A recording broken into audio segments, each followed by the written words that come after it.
ये सलोवन कैसे आप सभी लोग होपफुली घर पर है, बढ़िया है यार, सुरक्षित है। So I am back again with full power. How are you all doing guys? तो आज हम क्या करने वाले हैं भाई, आज अपन डायरेक्टिंग चैप्टर को वन शॉट में खत्म करेंगे, ठीक है जी। फर्स्ट बुक का सबसे बड़ा चैप्टर आपका वन शॉट में हमेशा हमेशा के लिए खत्म कराने जा रहा हूं गाइस। तो are you all excited, yes और नो? जैसे कि हमने बताया था आपको कि भैया इस बैच के अंदर आपको सफल बनाने का टारगेट लेके चले हैं, वो भी डबल एनर्जी के साथ। तो भैया सफल 2.2 में आपका स्वागत है। मैं अनुराग द्विवेदी आज डायरेक्टिंग जो है पूरा का पूरा खत्म करा दूंगा गाइस, ठीक है जी। ओके, तो चलिए बिना किसी देरी के शुरू करते हैं गाइस। तो भैया आज क्या क्या पढ़ने वाले टॉपिक्स टू बी कवर्ड एक बार देख लेते हैं सर। डायरेक्टिंग चैप्टर के अंदर अपन क्या क्या पढ़ेंगे? तो सबसे पहले तो मीनिंग पढ़ेंगे डायरेक्टिंग के जो एलिमेंट्स है वो पढ़ेंगे, सुपरविजन और उसके इंपॉर्टेंस पढ़ेंगे, मोटिवेशन उसके फीचर्स पढ़ेंगे। उसके बाद सबसे important topic Maslow's theory, Maslow's need of hierarchy theory, इसके बारे में पढ़ेंगे गाइस। उसके बाद इंसेंटिव्स वगैरह पढ़ेंगे। उसके बाद लीडरशिप और उसके स्टाइल्स पढ़ेंगे, कम्युनिकेशन उसके टाइप्स पढ़ेंगे, ठीक है जी। ओके, उसके बाद बैरियर्स ऑफ कम्युनिकेशन पढ़ेंगे और बैरियर्स को कैसे इंप्रूव करना है ये पढ़ने वाले हैं गाइस, ठीक है जी। ओके, तो चलिए शुरू करते हैं बालको। देखो यार, जब भी डायरेक्टिंग वर्ड आता है ना, जब भी गाइस मैं डायरेक्टिंग की अगर बात करूं तो यार, जब भी मैं डायरेक्टिंग वर्ड सुनता हूं मैं पर्सनली, ठीक है जी, तो मेरे को लगता है यार डायरेक्टिंग जो है ये सुना सुना सा लग रहा है। आपको भी लग रहा होगा सर डायरेक्टिंग डायरेक्टिंग डायरेक्टिंग तो नहीं सुना सर, लेकिन डायरेक्टिंग में से एक वर्ड निकलता है डायरेक्टर, वो सुना होगा आपने। यस और नो? यस और नो? सर डायरेक्टिंग में से एक वर्ड सुना होगा आप लोगों ने जरूर, डायरेक्टर, ठीक है जी। सर किसका डायरेक्टर, कौन डायरेक्टर? तो डायरेक्टर भैया मूवी का डायरेक्टर सुना ही होगा आप लोगों ने। सर मूवी का डायरेक्टर क्या करता है? सर मूवी का जो डायरेक्टर होता है वो जो है वो एक्टर को सिखाता है, एक्ट्रेस को सिखाता है क्या करना है, उनको बताता है कैसे करना, ठीक है। तो सबसे पहले डायरेक्टर क्या करेगा? डायरेक्टर जो करता है उसी को डायरेक्टिंग कहते हैं सर, ठीक है। डायरेक्टर जो भी काम करता है उसी को गाइस अपन डायरेक्टिंग कहते हैं, ठीक है। और समझते हैं सर डायरेक्टिंग किसे कहते हैं। तो अगर मैं आपसे पूछूं कि what is the meaning of directing, directing का मतलब क्या होता है, तो आप लोग क्या बोलोगे? सर डायरेक्टिंग का मतलब, तो भैया देखो जब भी जो डायरेक्टर होता है ना, डायरेक्टिंग मेनली 3 काम करता है। डायरेक्टर जो है गाइस मेनली 3 काम करता है डायरेक्टर। सर पहला काम, सर जी पहला काम गाइड करेगा, ठीक है जी। भाई क्या सीन करना है पहले आपको गाइड करेगा, ठीक है। ओके, उसके बाद मान लेते भैया पहला वर्ड क्या है सर, गाइड करना है। तो सबसे पहले हम लोग क्या करेंगे सर, सबसे पहले हम लोग गाइड करेंगे कि सीन क्या है। फिर क्या करेंगे सर, फिर इंस्ट्रक्ट करेंगे कि कैसे करना है। तो डायरेक्टर जो होता है वो एक्टर को समझाता है कि सीन क्या है, पहले गाइड करेगा, उसके बाद इंस्ट्रक्ट करेगा कि कैसे इस सीन को परफॉर्म करो, कितना इमोशन लेकर आना है जी, ठीक है जी, कितना एग्रेशन लेकर आना है, तो आपको इंस्ट्रक्ट करेगा। और मान लो आपसे नहीं हुआ तो बोलेगा cut it, one more shot, अरे तेरे से हुआ, कोई बात नहीं कोई बात नहीं, इस बार दोबारा से आएगा। तू करना क्या चाह रहा है? आपको गाइड कर रहा है सर, आपको इंस्ट्रक्ट कर रहा है सर, आपको इंस्पायर कर रहा है सर, ठीक है जी। तो गाइडिंग, इंस्ट्रक्टिंग एंड इंस्पायरिंग, तो ये 3 काम जो है बाल को अपन डायरेक्टिंग के अंदर करते हैं। डायरेक्टर जो है गाइड करता है, इंस्ट्रक्ट करता है और इंस्पायर करता है, इसी को अपन डायरेक्टिंग कहते हैं गाइस, ठीक है जी। इसी को क्या बोलते हैं सर, अपन डायरेक्टिंग बोलते हैं। तो पढ़ के देखते हैं भैया, एक बार लिख के देखते हैं proper. Directing is the process of, directing is a process of guiding, instructing and inspiring people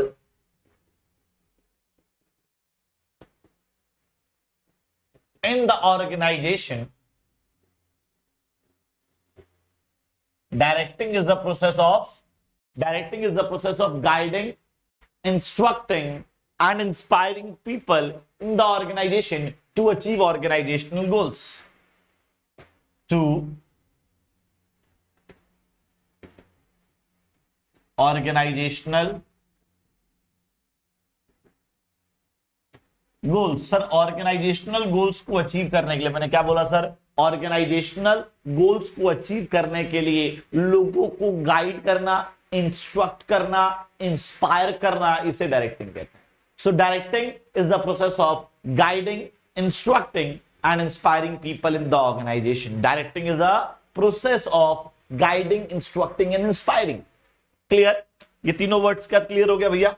तो जितने भी लोग कंपनी में काम कर रहे हैं उन सभी लोगों को सर मुझे गाइड करना है, सर जी मुझे इंस्ट्रक्ट करना है, सर जी मुझे इंस्पायर करना है। तो गाइड करने के प्रोसेस को, इंस्ट्रक्ट करने के प्रोसेस को और लोगों को इंस्पायर करने के प्रोसेस को बालको डायरेक्टिंग कहते हैं। क्लियर हो गया? सिंपल है? सिंपल है क्या? जल्दी बताओ। सिंपल, क्लियर, एक नंबर। चलिए सर आगे बढ़ते हैं। क्लियर है तो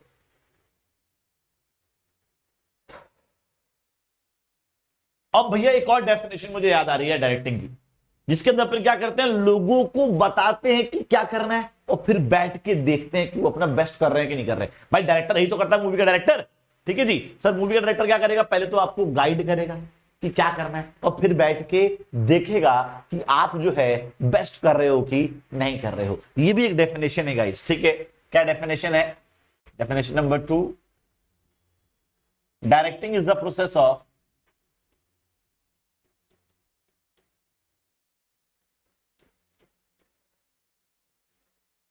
telling people what to do, telling people what to do, and seeing that they do it to the best of their ability। ठीक है जी, तो कहने का मतलब क्या है सर? कहने का मतलब बहुत सिंपल है, लोगों को बताना कि क्या करना है और फिर बैठ के देखना कि वो अपना बेस्ट कर रहे हैं कि नहीं कर रहे हैं। Sir telling people what to do, बताना कि क्या कर रहे हैं। Telling people what to do, बताना कि क्या कर रहे हैं और फिर बैठ के देखना कि वो अपना बेस्ट कर रहे हैं कि नहीं कर रहे हैं। ठीक है जी, इसे क्या बोलते हैं सर? इसे बोलते हैं डायरेक्टिंग। ओके, अच्छा बालको, अब आते हैं लास्ट डेफिनेशन पे। छोटी छोटी डेफिनेशन है ये। ठीक है, तो होता क्या है, देखो बाकी सारे फंक्शन, प्लानिंग में हमने प्लान्स बनाए, ऑर्गेनाइजिंग में रिसोर्सेज को अरेंज किया, स्टाफिंग में लोगों को अरेंज किया, अब तक काम शुरू नहीं हुआ है ना। सब प्लानिंग में प्लान्स बनाए थे, ऑर्गेनाइजिंग में अरेंज किया, स्टाफिंग में लोगों को अरेंज किया। तो कहने का मतलब क्या है सर? मैनेजमेंट के टोटल 5 फंक्शन होते हैं post DC, planning, organizing, staffing, directing, controlling. 5 में से हम लोग प्लानिंग कर चुके हैं, ऑर्गेनाइजिंग कर चुके हैं, स्टाफिंग कर चुके हैं, 3 फंक्शन परफॉर्म कर चुके हैं और अब तक काम शुरू नहीं हुआ है।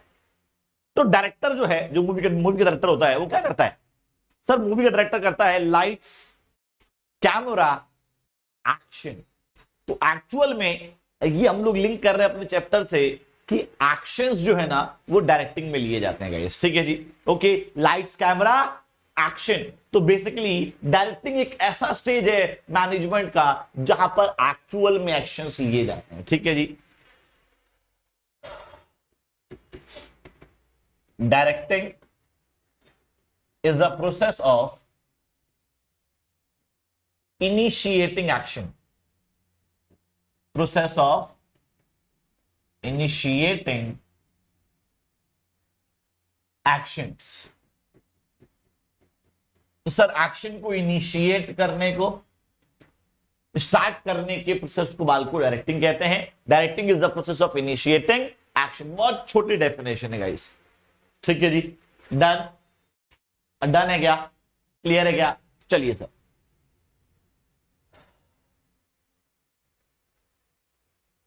तो सर मैं ये वाली डेफिनेशन तो देख चुका हूं। Directing is concern with instructing, guiding and inspiring people in the organization to achieve organizational goals. ये वाला हो गया? बिल्कुल हो गया सर। अब भैया एलिमेंट्स ऑफ डायरेक्टिंग की बात करते हैं सर। डायरेक्टिंग के एलिमेंट्स की बात करेंगे तो डायरेक्टिंग के एलिमेंट्स या एस्पेक्ट या कंपोनेंट्स, सर डायरेक्टिंग जो है 4 चीजों से मिलकर बनता है। डायरेक्टिंग जो है गाइस, इसके 4 एलिमेंट्स होते हैं, 4 चीजों से मिलकर बनता है गाइस डायरेक्टिंग। क्या क्या सर? पहला है सुपरविजन, सर दूसरा है मोटिवेशन, सर तीसरा है लीडरशिप, सर चौथा है कम्युनिकेशन। ठीक है जी, इन 4 चीजों से मिलके बनता है इसका डायरेक्टिंग। ठीक है, सो डायरेक्टिंग जो है बाल को supervision, motivation, leadership and communication. Directing is equals to supervision plus motivation plus leadership plus communication. Guys clear? Clear है? सिंपल है? जल्दी बताओ। Clear and simple? बिल्कुल सर, आगे बढ़ते हैं। पहले बात करेंगे सर सुपरविजन की।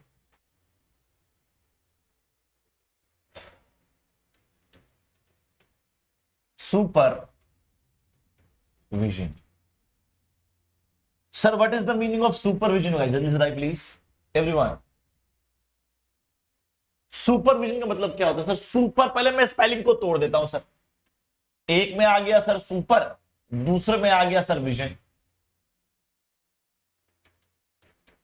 तो आप लोग बताइएगा what is the meaning of super and what is the meaning of vision.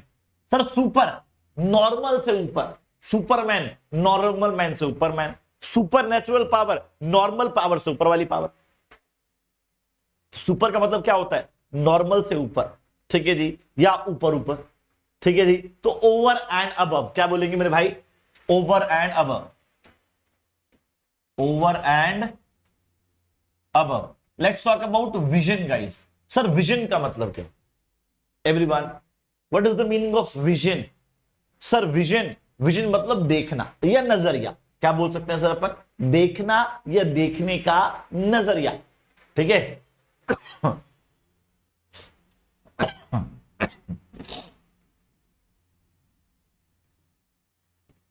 Art of seeing, ठीक है।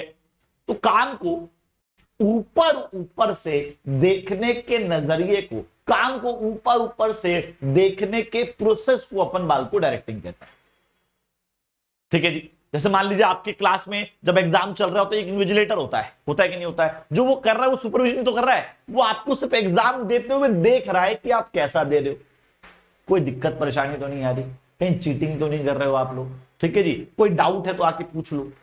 तो ये क्या है सर? ये हमारा सर जी, ये हमारा सुपरविजन है, जिसमें हम काम को ऊपर ऊपर से देखते हैं, ठीक है जी। ओके, एक डेफिनेशन देता हूं guys. Supervision is the process of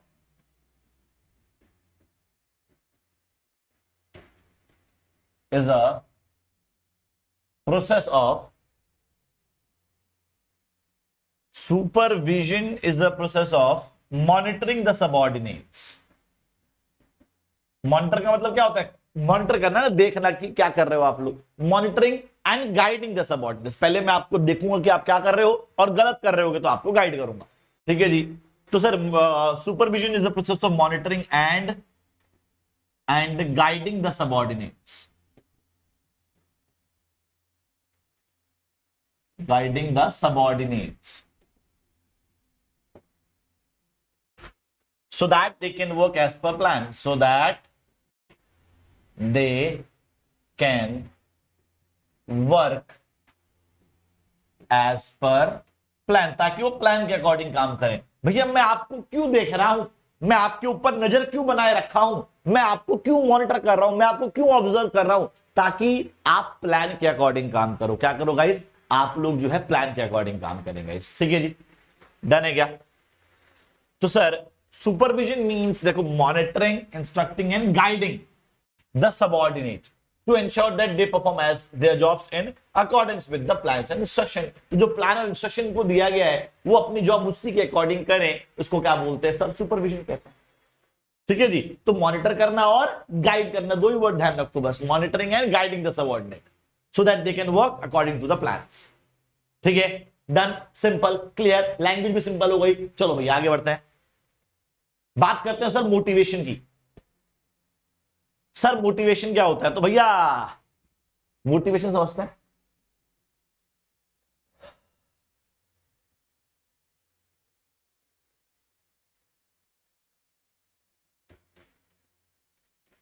sir motivation, देखो, मोटिवेशन समझने के लिए आपको इससे रिलेटेड कुछ टर्म समझनी पड़ेंगी, जैसे कि सर मोटिव, ठीक है, उसके बाद सर मोटिवेटर, ठीक है, और उसके बाद सर जी, उसके बाद जो है हम मोटिवेशन का मतलब समझेंगे। ओके, ठीक है भाई। तो ये 2-3 वर्ड्स आपको समझने पड़ेंगे, तब आपको जाके मोटिवेशन का मतलब समझ में आएगा। सर सबसे पहले तो वर्ड आ गया हमारा motive. Guys what is the meaning of motive? Motive का मतलब क्या होता है? तो मोटिव सर मेरा भी एक मोटिव है। आप यहां क्लास में बैठ के पढ़ रहे हो, पूरी वीडियो देख रहे हो, एंड तक देखोगे, मोटिव है जिसके पीछे कुछ ना कुछ। मैं ये लगातार आप पढ़ा रहा हूं आपको, नॉन स्टॉप पूरा वन शॉट में खत्म कर रहा हूं पूरा चैप्टर, सर मेरा भी एक मोटिव है, ठीक है। तो सर सबका कुछ ना कुछ मोटिव होता है। Motives are the day to day targets based on the needs and wants.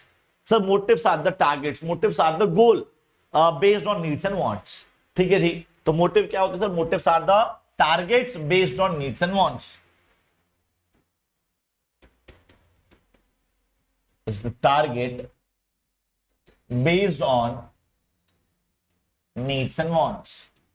Sir आपकी नीड्स एंड वांट्स के ऊपर ये बेस्ड होता है सर, ठीक है जी। तो motive is the target based on needs and wants. Sir needs and wants के ऊपर जो बेस्ड होगा उसी टारगेट को अपन क्या बोलते हैं सर? उसी टारगेट को अपन मोटिव बोलते हैं। Next one is guys motivator. So what is the meaning of motivator? हाँ जी गाइस, मोटिवेटर सर जो मोटी का वेट करे उसे उसे मोटिवेटर नहीं कहते, ये वो वाला मोटिवेटर नहीं है गाइस, ठीक है जी। ओके सर मोटिवेटर, मोटिवेटर का मतलब हो गया मेरे भाई जो मोटिव को सेटिस्फाई करें। सर मोटिव तो सबके हैं सर, ये मोटिव है जी, लेकिन जो भी इंसान इस मोटिव को सेटिस्फाई करेगा, जो भी चीज इस मोटिव को सेटिस्फाई करेगी, देखो मोटिवेटर कुछ भी हो सकता है। पैसा भी मोटिवेटर, किसी ने मूवी देख ली वो मोटिवेट कर गई सर, किसी के पेरेंट्स मोटिवेट कर रहे हैं, किसी की सिचुएशन मोटिवेट कर रही है, किसी का ड्रीम उसको मोटिवेट कर रहा है। तो motivator can be anything that will satisfy the motive. जो भी चीज, कोई भी चीज अगर मोटिव को सेटिस्फाई करेगी उसे अपन क्या बोलेंगे सर? मोटिवेटर कहेंगे, ठीक है जी। तो motivator can be anything that will satisfy the motive, that will satisfy the motive. Sir जो भी एक इंसान के मोटिव को सेटिस्फाई करेगा उसे मोटिवेटर कहते हैं। क्लियर है? चलो sir, sir what is the meaning of motivation? तो भैया मोटिवेशन वो प्रोसेस है जिसके थ्रू मोटिवेटर मोटिव को सेटिस्फाई करता है। Sir the process of satisfying the motive by the motivator is known as motivation guys, ठीक है। ओके तो लिखते हैं भैया, motivation is the process through which the motivator will satisfy the motive.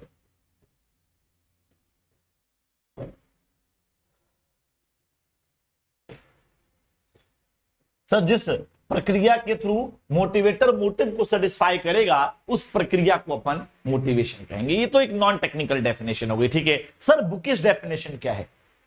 Sir what is the definition written in the book? तो भैया motivation, इसका keyword दे दो पहले, मोटिवेशन का कीवर्ड दे दो पहले कीवर्ड ले लो आप। सर मोटिवेशन का जो कीवर्ड है ना सर वो है स्टिमुलेटिंग। सर इन्फ्लुएंसिंग का बड़ा भाई होता है स्टिमुलेटिंग, ठीक है, देसी भाषा में समझा रहा हूं। इन्फ्लुएंसिंग का बड़ा भाई है स्टिमुलेटिंग। सर लोग इन्फ्लुएंस होते हैं तो कुछ करते हैं, कुछ लोग नहीं करते, लेकिन स्टिमुलेट होते हैं ना तो वो जरूर कुछ ना कुछ करते हैं, ठीक है जी। जैसे मान लीजिए मैंने इन्फ्लुएंस किया, लेकिन बहुत ज्यादा जब आप इन्फ्लुएंस हो जाओगे तो उसे इन्फ्लुएंस ना बोल के उसे स्टिमुलेटिंग कहते हैं, ठीक है जी। इन्फ्लुएंसिंग ना बोल के उसे स्टिमुलेटिंग कहते हैं। तो स्टिमुलेटिंग का मतलब क्या होता है सर? एक ऐसी चीज जब आपके साथ होती है ना जिसपे आप तुरंत एक्शन लेने लगते हो उसे बोलते हैं स्टिमुलेटिंग, ठीक है जी। तो इन्फ्लुएंसिंग का बड़ा भाई स्टिमुलेटिंग, इसका मतलब क्या होता है सर? एक ऐसी चीज जो अगर आपको घटती है तो आप अपनी जो है तैयारी शुरू कर देते हैं गाइस, ठीक है जी। आप कुछ ना कुछ एक्शन लेना उसके ऊपर शुरू कर देते हैं। Done, simple, clear. चलिए sir, motivation is the process of stimulating people. Motivation is the process of stimulating people. लोगों को स्टिमुलेट करना, और स्टिमुलेट करने के प्रोसेस को गाइस अपन मोटिवेशन कहते हैं, ठीक है जी। So motivation is the process of stimulating people. Clear है? क्लियर है? जल्दी बताओ, क्लियर हो गया? मोटिवेशन, मैं डेफिनेशन लिख भी देता हूं गाइस ये वाली, ठीक है। कहां लिखूं? मेन डेफिनेशन जो है, चलो यहां लिखते हैं लास्ट में, है ना। Sir motivation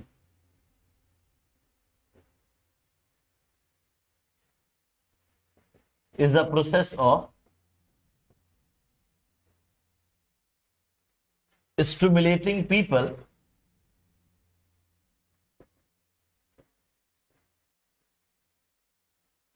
in the organization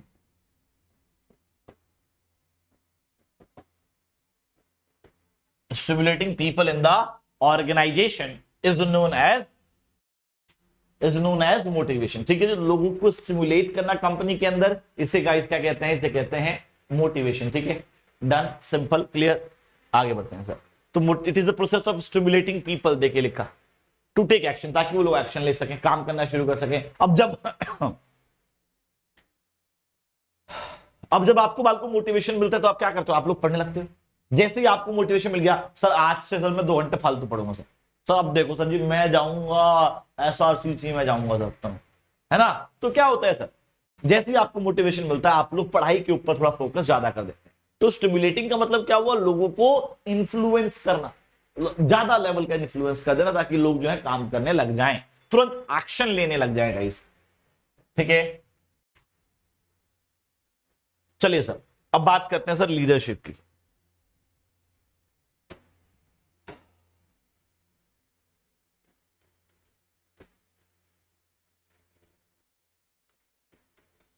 leadership, anyone? Sir what is the meaning of leadership? Sir leadership का मतलब क्या होता है? कोई बताएगा मेरे को? Anyone what is the meaning of leadership? Sir leadership का मतलब तो नहीं पता, लेकिन सर मुझे लीडरशिप में से एक वर्ड निकलता है, उसका मतलब पता है। क्या है वो वर्ड? एवरीवन, क्या है वो वर्ड? सर लीडरशिप में से एक वर्ड निकलता है, लीडर। सर मुझे इस लीडर का मतलब पता है। क्या होता है सर? लीडर जो है ना सर, नेता होता है किसका? सर लीडर जो है हमेशा एक ग्रुप या एक टीम का जो है नेता होता है। ठीक है जी, उस ग्रुप और टीम में कौन होते हैं सर? हाँ जी, उस ग्रुप और टीम में कौन होते हैं बताओ? उस ग्रुप और टीम में कौन होते हैं?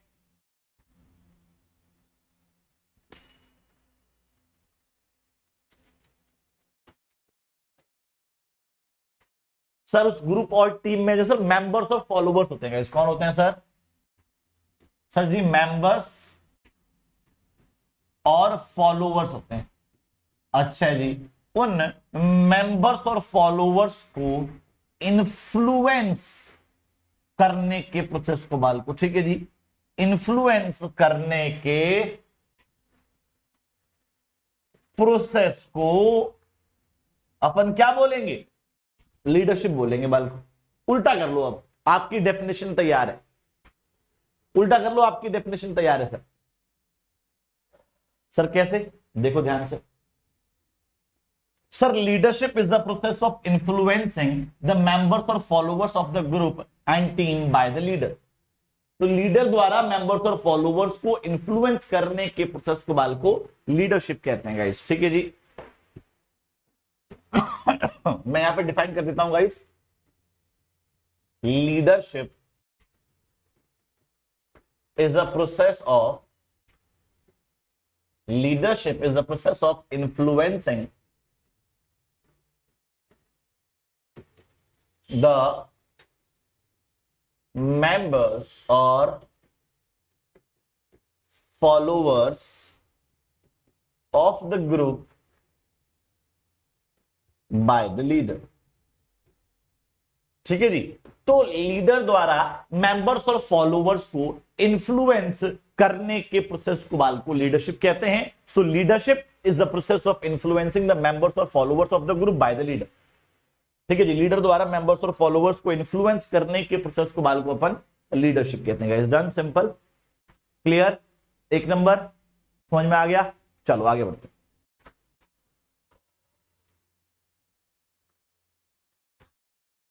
अच्छा, इसके अंदर ना एक वर्ड मुझे याद आ रहा है सर, हम लोग लोगों को इन्फ्लुएंस क्यों करते हैं?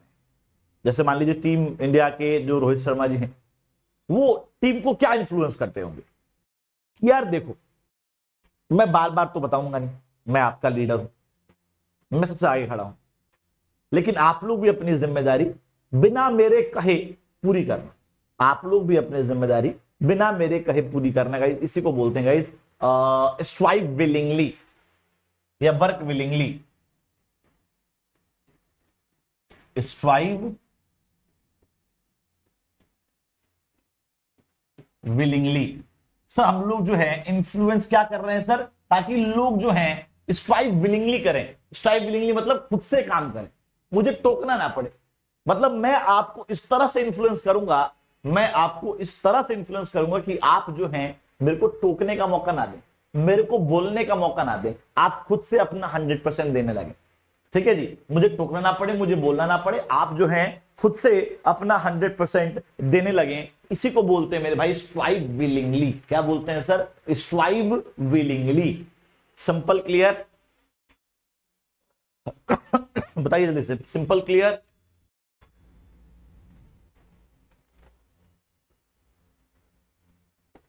बहुत बढ़िया, चलो सर आगे बढ़ते हैं अगर क्लियर है तो।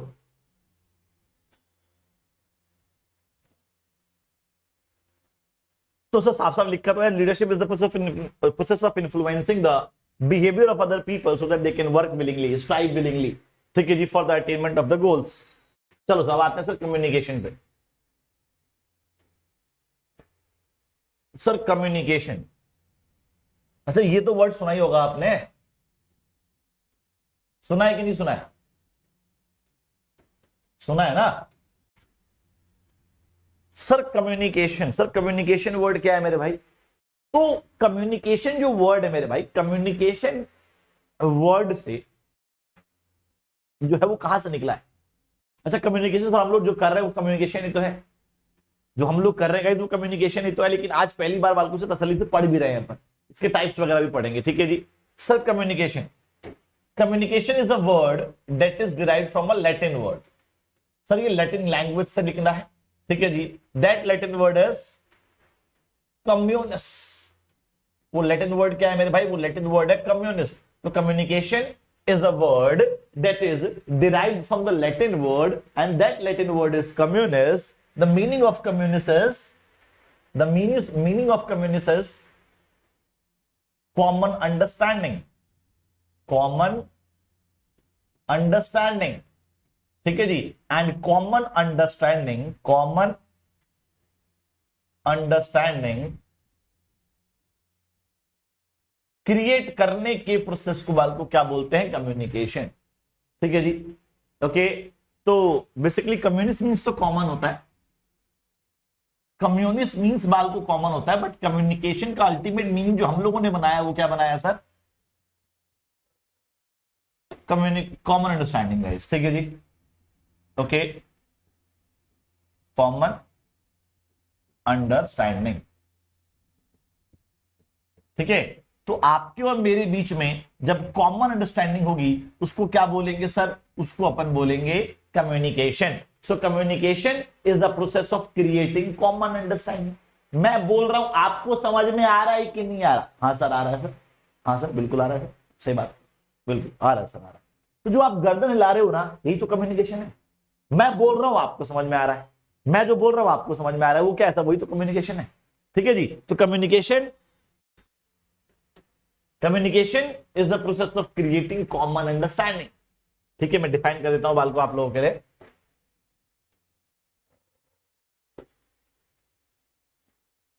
Communication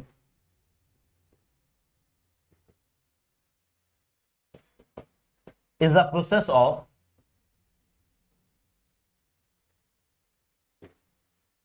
creating common understanding. Sir common understanding create करने के प्रोसेस को बाल को अपन कम्युनिकेशन कहते हैं। ठीक है जी, so communication is a process of creating common understanding. क्या बोल रहा हूं सर? मैं बोल रहा हूं communication is a process of creating common understanding. आप और मेरे बीच में कॉमन अंडरस्टैंडिंग क्रिएट करना, इसको कम्युनिकेशन कहते हैं। सो communication is the process of creating common understanding. Clear? Simple, clear, एक नंबर। चलिए sir,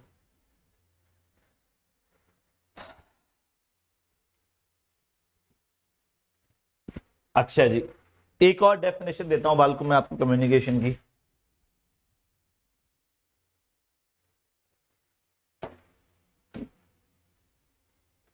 sir communication is the process of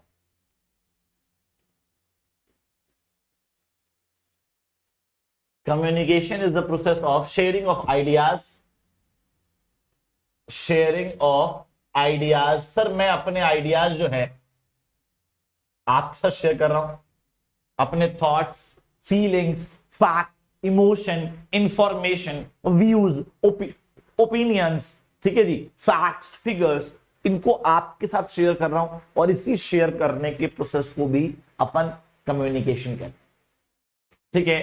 So communication is the process of sharing of ideas, thoughts,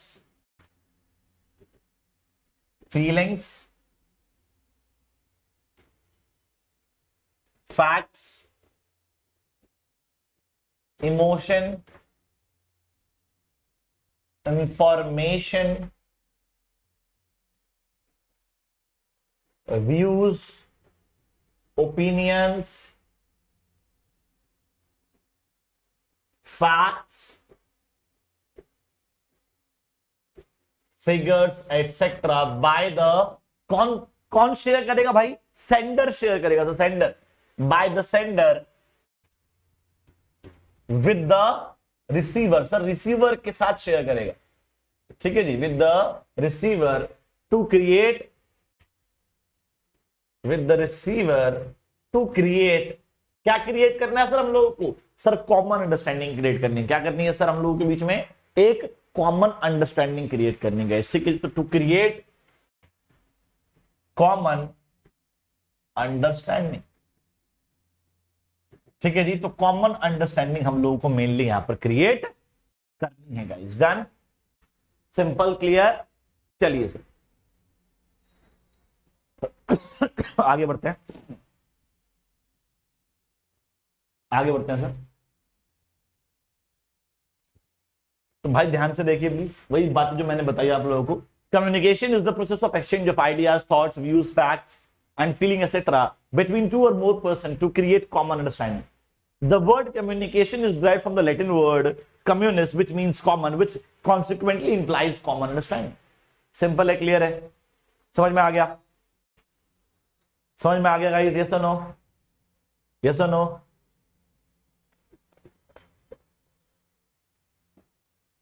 आ गया कि नहीं आ गया? बिल्कुल आ गया सर। अगर आ गया तो आगे बढ़ रहे हैं सर। अब स्टार्ट करते हैं सर सुपरविजन को तसल्ली से। हमने चारों एलिमेंट्स का मीनिंग शॉर्ट में देख लिया, अब अपन डिटेल में हर एक एलिमेंट को पढ़ेंगे, ठीक है जी। तो सबसे पहले सुपरविजन। तो सुपरविजन का मतलब क्या होता है? मैंने काम को ऊपर ऊपर से देखना, है ना सर, गाइड करना, मॉनिटर करना, मॉनिटर करके गाइड करना, ठीक है, ताकि काम जो है हमारे प्लान के अकॉर्डिंग हो सके, उसे सुपरविजन कहते हैं, ठीक है। अब आ जाओ सर इंपॉर्टेंस ऑफ सुपरविजन या फिर रोल या फंक्शन ऑफ सुपरविजन, ठीक है। तो सबसे पहले सर सुपरवाइजर जो होता है ना, सुपरवाइजर, ठीक है जी, वो डे टू डे एक्टिविटीज करता है, establishes day to day contact, ठीक है। तो डे टू डे कॉन्टैक्ट का मतलब क्या है जी? वो आपसे डेली मिलेगा सर, वर्कर्स से। चलो सबसे पहले ये देखो, सुपरवाइजर कौन से लेवल पे होता है? सर सुपरवाइजर कौन से लेवल पे होता है? तो मेरे भाई आपको याद होगा कि लोअर लेवल को अपन सुपरवाइजरी लेवल भी कहते हैं। Yes sir? No? Yes sir. Sir lower level को अपन सुपरवाइजरी लेवल भी कहते हैं। तो जो हमारा सुपरवाइजर होता है ना, वो इस लेवल पे होता है। जो सुपरवाइजर होता है बालको, वो लोअर लेवल पे होता है। तो वर्कर से डेली कांटेक्ट में कौन है? सर वर्कर से डेली कांटेक्ट में हमारा सुपरवाइजर ही है। तो supervisor maintain a day to day contact with worker. Supervisor act as a guide, friend and philosopher, ठीक है जी। क्या लिखेंगे मेरे भाई? ये उसके लिए गाइड का काम भी करेगा, एक फ्रेंड का काम भी करेगा और एक फिलोसफर का काम भी करेगा। तो supervisor act as a guide, friend और philosopher. Supervisor act as a guide, friend और philosopher. Then link between management and workers. अगर आप ध्यान से देखें तो सर जो सुपरवाइजर है वो मैनेजमेंट, सुपरवाइजर जो है गाइस वो मैनेजमेंट एंड वर्कर्स के बीच में एक लिंक का काम करता है। तो act as a link between supervisors and workers. Done. ठीक है। मेंटेन्स हार्मनी, हार्मनी मतलब एकता। अब वर्कर्स के बीच में एकता जो है वो कौन बनाएगा? सर सुपरवाइजर ही बनाएगा। वर्कर्स आपस में यूनिटी से काम करें, टीम वर्क से काम करें, ये सब देखने का काम किसका है? ये सब देखने का काम बालको जो है हमारे सुपरवाइजर का होता है। एंश्योर्स मोटिवेशन, वर्कर्स को काम करते देखेगा, अगर वो डिमोटिवेट होंगे कि यार मुझसे तो नहीं हो रहा, तो वो उन्हें मोटिवेट करेगा, कोई बात नहीं, होगा होगा होगा, चल चल चल, लगा रहे लगा रहे लगा रहे, one more one more one more one more one more. तो क्या होगा sir? Ensures motivation. Provides training, sir worker जो है ट्रेनिंग भी प्रोवाइड करता है सर। वर्कर जो है ऑन द जॉब ट्रेनिंग। अब मान लो कि जैसे आप एग्जाम में बैठे थे, मैंने बोला इन्विजिलेटर जो होता है आपका वो सुपरवाइजर की तरह काम करता है। तो अगर आपको कोई क्वेश्चन समझ में नहीं आ रहा तो आप किससे पूछोगे? सर जो सामने खड़ा उससे पूछेंगे। तो सिमिलरली यहां पर भी मान लो आप कोई काम कर रहे हो, आपको समझ में नहीं आ रहा तो किससे पूछोगे? सामने वाले से पूछोगे, सुपरवाइजर से, और सुपरवाइजर आपको गाइड करेगा, आपको कैसे करना है वो ऑन द जॉब ट्रेनिंग भी प्रोवाइड करेगा। तो provides on the job training, provides on the job training, ठीक है जी। रेजेस एम्प्लॉइज मोरल, मोरल का मतलब होता है कॉन्फिडेंस। तो एम्प्लॉइज के कॉन्फिडेंस को भी सुपरवाइजर जो है वो इंक्रीज करता है। सब प्रोवाइड्स फीडबैक, फीडबैक भी देता है गाइस। क्या करता है सर? एम्प्लॉइज को जो है गाइस वो फीडबैक भी प्रोवाइड करेगा, ठीक है जी। ही और she will provide the feedback. जैसे मान लीजिए भैया मैं आपको काम करते हुए देख रहा हूं कि आप कैसा काम कर रहे हो, तो मैं आपको बताऊंगा कि भाई तू ढंग से नहीं पढ़ रहा, तू चीटिंग कर रहा है, तू जो है और ज्यादा फोकस होकर काम कर, तू पीछे 12 पलट के देख रहा है। तो मैं आपको फीडबैक भी दूंगा कि आप कैसा काम कर रहे हो, ठीक है। Optimum utilisation of resources, sir resources को ऑप्टिमली यूटिलाइज भी करेगा। क्या करेगा मेरे भाई? रिसोर्सेज को ऑप्टिमली यूटिलाइज भी करेगा सर, ठीक है। So optimum utilisation of resources, resources को ऑप्टिमली यूटिलाइज किया जाएगा, ठीक है। मैंने क्या बोला सर? रिसोर्सेज को ऑप्टिमली यूटिलाइज भी किया जाएगा मेरे भाई, ठीक है। रिसोर्सेज को वेस्ट होने से, वर्कर्स काम कर रहे हैं तो सुपरवाइजर क्या करेगा? सुपरवाइजर देखेगा कि वो क्या काम, वो गलत कर रहे होंगे तो ना रोक देगा, रिसोर्सेज को वेस्ट नहीं होने देगा। आ गया समझ में? डन। तो यहां पर बालकों हमारा सुपरविजन वाला पोर्शन जो है वो खत्म होता है, ठीक है। अब शुरू करेंगे मेरे भाई अपन मोटिवेशन को। तो मोटिवेशन मैंने बताया भी था बालकों आपको, मोटिवेशन सर लोगों को स्टिमुलेट करना, लोगों की नीड्स एंड वांट्स के बेस पर जो मोटिव्स होते हैं उन मोटिव्स को सेटिस्फाई करना मोटिवेशन कहलाता है गाइस, ठीक है जी। ओके, मोटिवेशन देखो लिखा भी था, motivation is the process of stimulating people, लोगों को स्टिमुलेट करना, ठीक है जी, to take action to accomplish desired goal, ताकि वो एक्शन ले सकें गोल्स को अचीव करने के लिए, to take action to achieve the desired results, ठीक है जी। ओके ये मैंने तीनों टर्म्स आपको समझा चुका हूं ऑलरेडी। डन, मैं तीनों टर्म्स वाल को आपको ऑलरेडी समझा चुका। ओके जी, तो जैसे कि मैं आपको बता ही रहा था बाल को, तो फीचर्स में मोटिवेशन के जो फीचर्स है गाइस वो अपने टोटल 5 फीचर्स हैं और समझते हैं कि करके। सर पहला है साइकोलॉजिकल फिनोमिना। तो साइकोलॉजिकल फिनोमिना का मतलब क्या है सर? देखो मोटिवेशन समझ में आ गया, ये सर लोगों को स्टिमुलेट करना ताकि वो लोग गोल को अचीव करने के लिए काम करने लगे, और मोटिवेट तो आप भी होते हैं तो आपको तो फील भी होता होगा। Sir what is the meaning of motivation? Sir motivation जो एक साइकोलॉजिकल फिनोमिना है, मतलब sir it's an internal feeling. Motivation क्या है मेरे भाई? मोटिवेशन एक इंटरनल फीलिंग है sir, it's and internal feeling.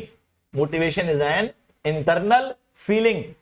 Sir motivation एक आंतरिक जो है वो फीलिंग है sir. You can not force someone to be motivated, भाई मोटिवेट हो जा, ओए मोटिवेट हो जा, you can not force someone, ठीक है जी। It's an internal feeling that comes from inside. एक ऐसी चीज है जो अंदर से आती है सर। तो मोटिवेशन क्या है सर? मोटिवेशन एक साइकोलॉजिकल फिनोमिना है, it's an internal feeling. You can not force someone to be motivated, आप किसी को फोर्स करके मोटिवेट नहीं कर सकते। ये तो एक साइकोलॉजिकल फिनोमिना है जो अंदर से निकल के आता है, ठीक है जी। ओके अगला है सर गोल डायरेक्टेड बिहेवियर। सर जब आपको मोटिवेशन मिलता है ना तो आप अपने गोल की तरफ लग जाते हैं, आपकी डायरेक्शन आपकी गोल की तरफ हो जाती है सर। नो बिल्कुल सही बात है सर। तो मोटिवेशन क्या हो गया जी? मोटिवेशन एक गोल डायरेक्टेड बिहेवियर हो गया सर। अगला, मोटिवेशन कैन बी पॉजिटिव और नेगेटिव। अगर आप अच्छा पढ़ रहे थे, मैंने आपके लिए ताली बजवा दी, भाई बहुत शानदार पढ़ रहा है लड़का, बहुत शानदार पढ़ रही है लड़की, क्या है सर, पॉजिटिव मोटिवेशन। लेकिन अगर आप जो है पढ़ नहीं रहे थे, मैंने क्या किया, आपके एक क्लास के बीच में सर लगा दिया, आपको दिल पे लग गई, सर ने चाटा मार दिया, भाई आज तो यार बेइज्जती हो गई, अगली बार देखो सर जी क्या धुआं तारता हूं मैं, अगली बार जो है बहुत शानदार नंबर लेके आऊंगा टेस्ट में। क्या किया सर आपने, ये भी मोटिवेशन था, लेकिन ये नेगेटिव मोटिवेशन था। दोनों ही केस में आप अपनी परफॉर्मेंस को बढ़ाओगे सर, दोनों ही केस में आप अपनी परफॉर्मेंस को बढ़ाओगे। एक को कहते हैं पॉजिटिव मोटिवेशन, दूसरे को कहते हैं नेगेटिव मोटिवेशन। सर बिजनेस की टर्म में promotion is a positive motivation, demotion is a negative motivation guys, ठीक है, क्लियर। अगला है sir, motivation is a complex process. Sir motivation बड़ा कॉम्प्लेक्स है, क्योंकि एक कंपनी में बहुत सारे लोग होते हैं, सबकी नीड्स एंड वांट्स अलग अलग होती है, तो सबको एक ही तरीके से सेटिस्फाई करना बड़ा मुश्किल है। तो motivation is the complex process. उसके बाद क्या है sir, motivation is a continuous process. Sir लगातार चलने वाली प्रक्रिया है सर। मोटिवेशन क्या है गाइस, लगातार चलती है। किसी को एक बार मोटिवेट करने से लाइफ टाइम वो मोटिवेट नहीं रहेगा, हमें बार बार उसे मोटिवेट करना पड़ेगा, टाइम टू टाइम हमें उसे मोटिवेट करना पड़ेगा गाइस, ठीक है। तो motivation psychological phenomena, internal feeling, goal directed behaviour, can be इधर पॉजिटिव और नेगेटिव, कॉम्प्लेक्स प्रोसेस और अ कॉन्टिन्यूअस प्रोसेस गाइस, ठीक है। Done, clear, simple. आगे बढ़ते हैं sir.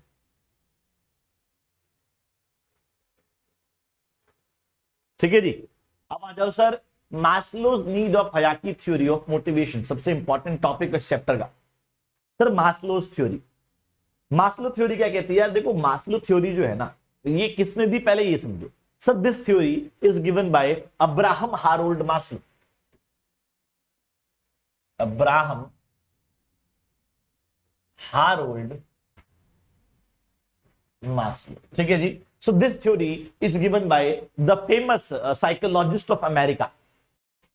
Sir Abraham Harold Maslow जो थे, एक बहुत ही एमिनेंट, एक बहुत ही फेमस साइकोलॉजिस्ट थे अमेरिका के, उन्होंने ये थ्योरी दी। इसके अंदर ऐसा क्या दे दिया सर, जो हमें पढ़ना पड़ गया। इस थ्योरी में इन्होंने 5 मोटिवेशन के बताए हैं, 5 नीड्स बताई हैं जो हर एक इंसान के अंदर होती है, मतलब आपके अंदर भी है, मेरे अंदर भी है, ठीक है जी। ओके, कोई जो है बैगर होगा, बैगर के अंदर भी होगी, और कोई बहुत रिच होगा ना, उसके अंदर भी होगी। These 5 needs are in all the people, ठीक है जी। ये नीड्स जो है वो सबके अंदर है गाइस, ओके। तो बस इसके, अच्छा इससे सबसे पहले ना, इसको पढ़ने से पहले हम लोगों को ये पढ़ना पड़ेगा इसकी अजम्पशंस, इसकी अजम्पशंस है कुछ ये रही सर। इस थ्योरी की अजम्पशंस पढ़ो पहले। सर पहला क्या है, लोगों का बिहेवियर उनके नीड पे डिपेंड करता है, ठीक है जी। अगर आप भूखे हो तो भूखे की तरह बिहेव करोगे, अगर आप प्यासे हो तो आप प्यासे की तरह बिहेव करोगे, और अगर आप नींद में हो तो आप नींद की तरह बिहेव करोगे। जो भी आपकी नीड होगी आप उसके अकॉर्डिंग ही बिहेव करोगे। इस थ्योरी की पहली अजम्पशन। सर दूसरी assumption, peoples need are hierarchical in order. Sir लोगों की नीड जो है वो हायरार्कियल होती है, पहले छोटी नीड, फिर उससे बड़ी नीड, फिर उससे बड़ी नीड, फिर उससे बड़ी नीड, तो needs are hierarchical in order. उसके बाद a person can, satisfied need can no longer motivate a person. अगर आपकी नीड सेटिस्फाई हो चुकी है तो आप उससे दोबारा सेटिस्फाई नहीं कर सकते। अब मान लीजिए अंबानी जी को आप बोलो कि यार अंबानी जी थोड़े बहुत पैसे ले लो, मेरा काम कर दो, तो वो नहीं करेंगे, बिकॉज वो नीड उनकी ऑलरेडी सेटिस्फाई हो चुकी है, ठीक है। तो satisfied need can no longer motivate a person. एक सेटिस्फाइड नीड उस इंसान को दोबारा मोटिवेट नहीं करती, ठीक है। उसके बाद a person moves to the, अच्छा एक इंसान जो है अपर लेवल नीड पे कब जाता है, जब उसकी लोअर नीड सेटिस्फाई हो जाती है।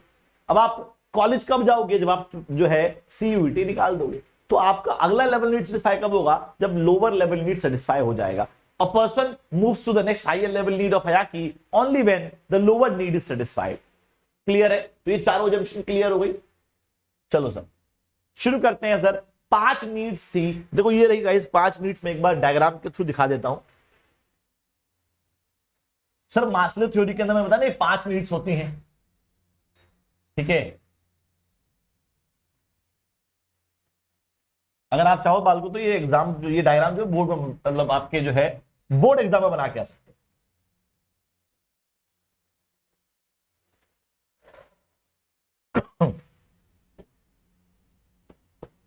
पहली है सर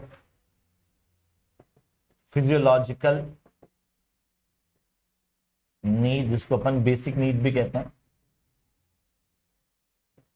या नेसेसिटी नीड भी कहते हैं। सर दूसरी नीड जो है उसे बोलते हैं सेफ्टी और सिक्योरिटी नीड। समझाऊंगा अभी, बस लिख लो पहले, safety and security need. Sir third जो है उसे बोलते हैं एफिलिएशन या फ्रेंडशिप नीड या फिर सोशल नीड। उसके बाद होती है esteem need and the last one is guys self actualisation need.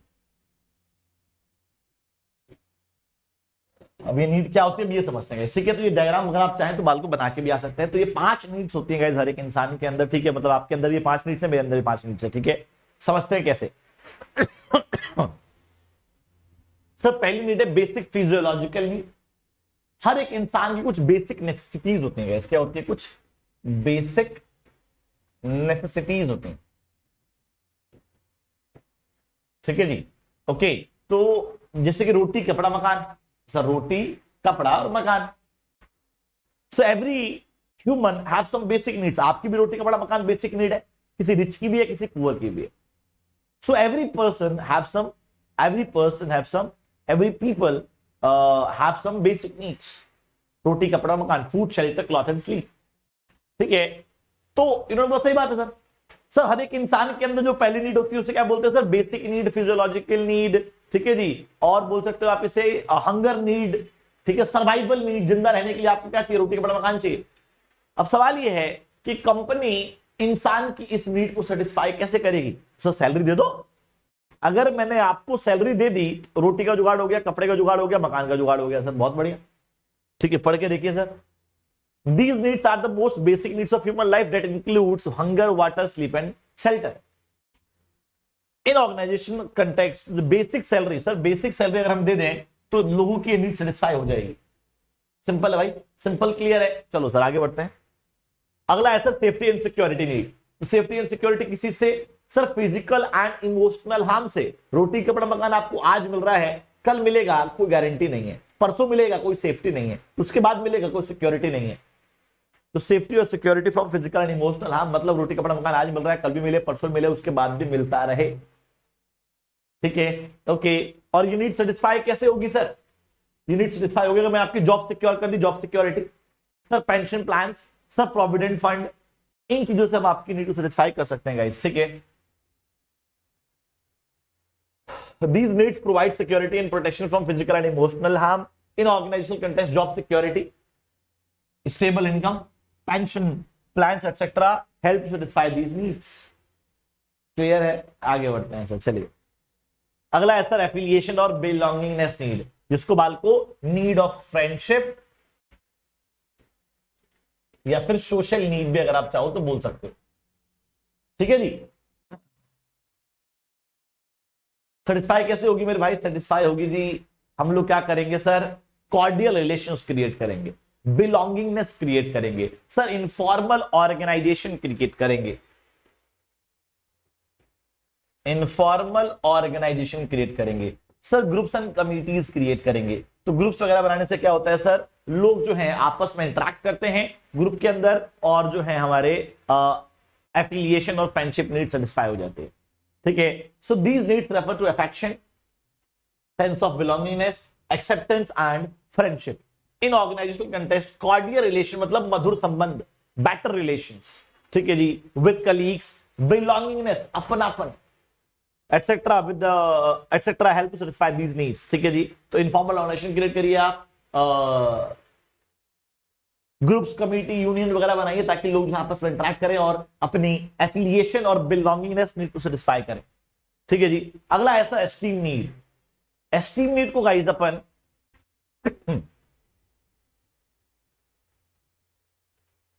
Recognition need भी कहते हैं। इसको अपन गाइस रिस्पेक्ट नीड भी कहते हैं, इसको अपन ईगो नीड भी कहते हैं।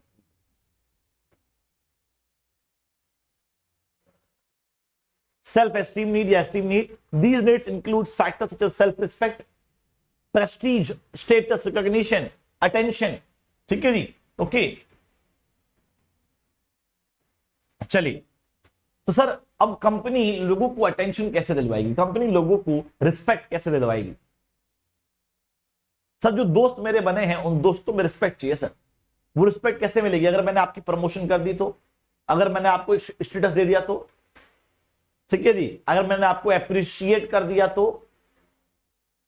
इन the organisational context autonomy status, independent status दे दिया आपको, रिकॉग्निशन एटसेट्रा। ठीक है जी, और promotion cabin, promotion, personal cabin, ये सब चीजें क्या करती हैं सर? आपकी नीड्स को सेटिस्फाई करती है। ठीक है, अगला है जी self actualisation need. Self actualisation need is also known as self realisation need और self fulfilment need. Self realisation need और you can also call it self fulfillment need। ठीक है जी, okay. So the highest level need of a person, एक इंसान की highest level need को अपन क्या बोलते हैं सर? सेल्फ रियलाइजेशन या फिर सेल्फ एक्चुअलाइजेशन नीड। ठीक है जी, और सर ये सेटिस्फाई कैसे होगी? Highest level need of person, एक इंसान की हाईएस्ट लेवल नीड को। तो हम ये मानते हैं क्या कि अगर कंपनी की नीड सेटिस्फाई हो गई ना तो आपकी भी हायर लेवल नीड सेटिस्फाई कर ही देंगे। ठीक है, okay. So this need is related to the development of ones potential to maximum possible extent. These needs include growth and self fulfilment in the organisational context. These needs are fulfilled by the achievement of the goals और objective. आपका company goal achieve हो गया तो सबके जो है goals achieve हो जाएंगे गाइस। ठीक है, क्लियर है? जल्दी बताओ, क्लियर है क्या? सिंपल है क्या? Simple, done.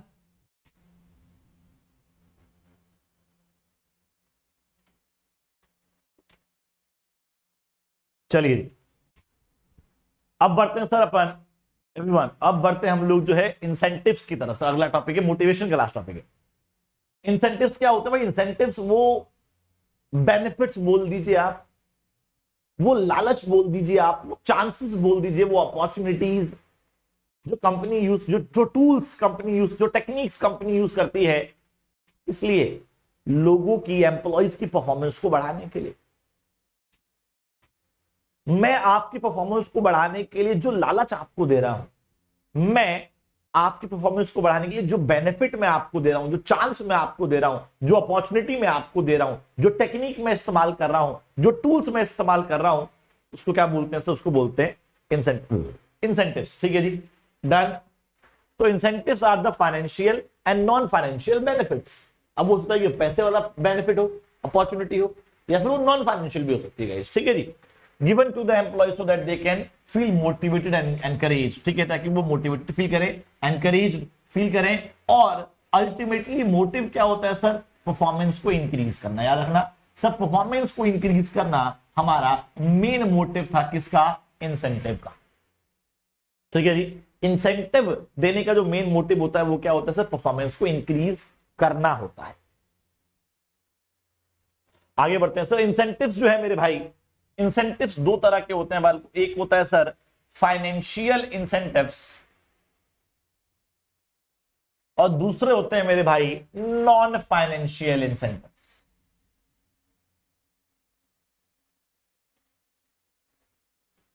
सर एक होते हैं फाइनेंशियल इंसेंटिव्स, दूसरे होते हैं नॉन फाइनेंशियल इंसेंटिव्स। नाम से कुछ आइडिया लग रहा है क्या? नाम से कुछ आइडिया लग रहा हो? हाँ सर, लग रहा है sir. Sir financial incentives are those incentives which financial incentives are those incentives which can be calculated in terms of money, and non-financial incentives are those incentives which cannot be calculated in terms of money guys। ठीक है, okay.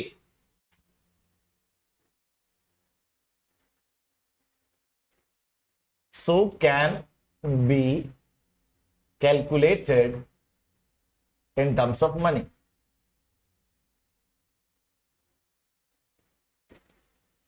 In terms of money.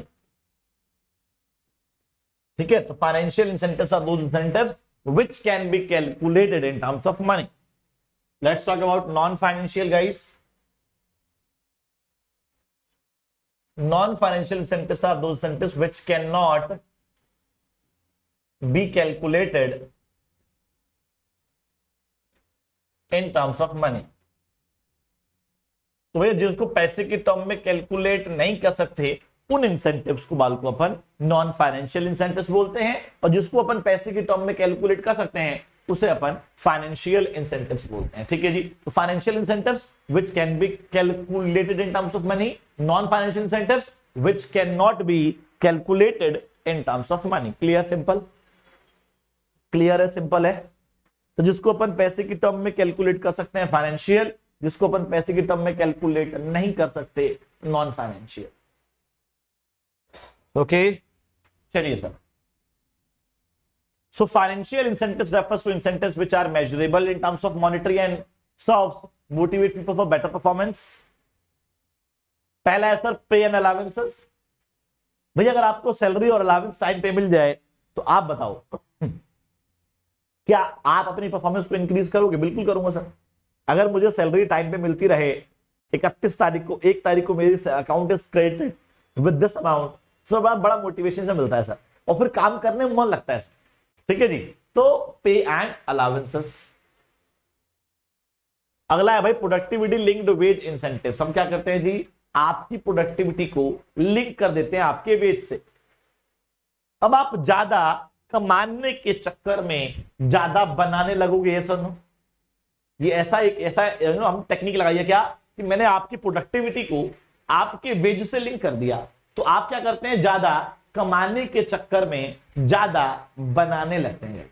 Simple, clear, productivity linked wage incentives. चलो अगला है bonus. तो भैया bonus वो amount होता है जो एम्प्लॉइज को दिया जाता है ऑन सम स्पेशल ओकेजन। ठीक है, किसको मिलेगा? जो अच्छा परफॉर्म करोगे। अच्छा परफॉर्म करोगे, कंपनी प्रॉफिट कमाएगी, कंपनी प्रॉफिट कमाएगी तभी तो बोनस देगी। ठीक है जी, तो बोनस, प्रॉफिट शेयरिंग। अब मान लीजिए सर ये पूरा प्रॉफिट हुआ, इस प्रॉफिट में हमने ये वाला हिस्सा आपको दे दिया। सर इस प्रॉफिट में हमने क्या किया सर, जो ये वाला हिस्सा था, इस प्रॉफिट का जो हिस्सा है ये वाला, ये मैं आपको देता हूं सर। प्रॉफिट का हिस्सा ये वाला, ये जो है मैं आपको शेयर करता हूं सर, प्रॉफिट का दिस वन। ठीक है जी, तो आप क्या करोगे, कहोगे यार कंपनी को इतना प्रॉफिट हुआ, मुझे इतना मिल गया, कंपनी को इतना प्रॉफिट होता तो मुझे इतना मिलता। अगर मान लीजिए कंपनी को प्रॉफिट सर जी इतना होता तो मेरा प्रॉफिट इतना बढ़ जाता। सर कंपनी को अगर इतना प्रॉफिट होता सर मेरा प्रॉफिट और बढ़ जाता। तो क्या कर रहे हो आप, अपना प्रॉफिट का शेयर बढ़ाने के चक्कर में कंपनी का प्रॉफिट बढ़ा रहे हैं। यस और नो, यस और नो, यस और नो, बिल्कुल सही जुगाड़ लगाया सर कंपनी वालों ने। तो क्या अपना एम्प्लॉइज जो है अपना पार्ट ऑफ प्रॉफिट इंक्रीज करने के लिए कंपनी का पार्ट ऑफ प्रॉफिट इंक्रीज कर देते हैं। ठीक है, डन है। अगला है retirement benefits. Sir what is the meaning of retirement benefits? तो यार रिटायरमेंट बेनिफिट्स की अगर बात करें तो मैं जो है आपको रिटायर होने के बेनिफिट्स दूंगा, लेकिन रिटायरमेंट की पेंशन प्लान, प्रोविडेंट फंड, लेकिन कब दूंगा, किनको दूंगा? आप में से जो अच्छा परफॉर्म करेगा। तो रिटायरमेंट बेनिफिट्स ऑफर करके हम एम्प्लॉइज की परफॉर्मेंस को बढ़ा सकते हैं। ठीक है, स्टॉक ऑप्शन को पार्टनरशिप। सर मैंने क्या किया, मैंने अपनी कंपनी के शेयर्स आपको लेस प्राइस पे इशू किए। किसको इशू करूंगा? जो अच्छा परफॉर्म करेगा। Those who will perform better will get the money, उनको पैसा दिया जाएगा। ठीक है जी, ओके। तो मैंने क्या बोला कि जो कंपनी के अंदर अच्छा परफॉर्म करेगा उसको कंपनी का जो शेयर है वो कम प्राइस पे इशू किया जाएगा गाइस। ठीक है, तो स्टॉक ऑप्शन एंड को पार्टनरशिप, आपको पार्टनर बनाया जाएगा जो अच्छा परफॉर्म करेगा। ठीक है, तो ये भी हम ऑफर कर सकते हैं और एम्प्लॉइज की परफॉर्मेंस को बढ़ा सकते हैं। उसके बाद है perquisite. Sir benefit in kind. Sir मैंने आपको एक कार दे दी, भैया कल से डेली गाड़ी में आना, बस में मत आना, मेट्रो मत आना, कल से गाड़ी में आना। सर मैंने बोला कि यार आप इतनी दूर ट्रैवल करते हो, नहीं एक काम करो कंपनी का फ्लैट ले लो, ये कंपनी का फ्लैट है, ये आपके नाम पे हो गया आज से। क्या है सर? बेनिफिट मिल रहा है, benefit in kind, perquisites. Sir जाओ एक काम करो, 10 दिन तक घूम के आओ, पैसा कंपनी देगी। क्या है सर? परक्विसिट। ठीक है, तो benefit in kind is known as perquisite. अब बात करते हैं मेरे भाई नॉन फाइनेंशियल इंसेंटिव्स की। एवरीवन, नॉन फाइनेंशियल इंसेंटिव्स क्या होते हैं?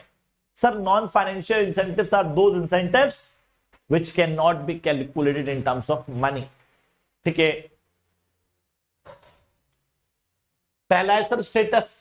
अब मान लो कल से बालकों में आपको topper topper topper topper topper बोलने लगूं, तो क्या होगा सर? आप जो है उस स्टेटस को मेंटेन करने के लिए टॉपर बन जाओगे। यार बेइज्जती ना हो जाए, भाई मुझे सर ने टॉपर बोला है, भाई मुझे पढ़ना पड़ेगा, भाई मैं नहीं जानता, भाई भाई मुझे सर ने टॉपर बोला है, मुझे पढ़ना पड़ेगा। तो तू वो स्टेटस को मेंटेन करने के लिए, अगर मान लो आपकी वो जो क्लास में है आपकी वो आपको टॉपर मानती है, वो स्टेटस आपका उनके माइंड में आपका स्टेटस बन गया, तो क्या करोगे आप? सर दिन रात एक कर दो, लेकिन वो स्टेटस मेंटेन करोगे। कंपनी जानबूझ के कुछ स्टेटस दे देती है, and to maintain that status क्या होगा? You will increase your performance. ठीक है, ऑर्गेनाइजेशनल क्लाइमेट। सर कंपनी का क्लाइमेट अच्छा हो ना, मतलब अच्छी लाइटिंग हो, अच्छा सैनिटरी अच्छा हो। ठीक है जी, मतलब जो वेंटिलेशन वगैरह तो वो भी अच्छा हो। ठीक है, और जो क्लीनिनेस है वो अच्छी हो, और रिस्पेक्ट मिले, अटेंशन मिले। ठीक है जी, लोग अच्छे से बात करें, एक अच्छा पॉजिटिव ऑर्गेनाइजेशनल क्लाइमेट होता है ना, तो परफॉर्मेंस ऑटोमेटिकली अच्छी निकलती। अब मान लो बदबू आ रही है, लाइट बड़ी डिम है, लोग आपको तू तड़ा करके बात करते हैं, तो क्या होगा सर? अच्छा मन से सर परफॉर्मेंस अच्छी नहीं आएगी। परफॉर्मेंस अच्छी कब आएगी? जब आपका ऑर्गेनाइजेशनल क्लाइमेट पॉजिटिव हो। ठीक है जी, तो पॉजिटिव और अच्छे क्लाइमेट में परफॉर्मेंस अच्छी आती है गाइस। अगला है रिकॉग्निशन प्रोग्राम्स। सर हमने क्या किया? सर हमने आपको अवार्ड दिया, सर्टिफिकेट्स दिए। तो अवार्ड और सर्टिफिकेट्स देके भी एम्प्लॉयज को रिकॉग्नाइज अप्रिशिएट किया जाता है। अब मान लो आपको अवार्ड मिलेगा तो क्या होगा? आप अच्छा परफॉर्म करोगे। सर मैंने आपको टी शर्ट्स या कैप्स दी, T shirt, caps, badges etcetera. अगर मैंने बोला कि यार आईपीएल में होता है ना पर्पल कैप ऑरेंज कैप, इसके लिए लोग फाइट करते हैं, है ना? जो परफॉर्म अच्छा, सबसे बेस्ट परफॉर्म करेगा उसे ऑरेंज कैप, सबसे अच्छा परफॉर्म करेगा उसे पर्पल कैप। तो कहने का मतलब क्या है sir?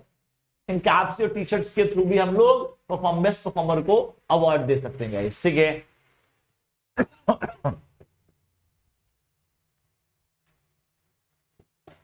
Name on notice board. मैंने क्या किया? आपका नाम लिख दिया कंपनी के नोटिस बोर्ड पर।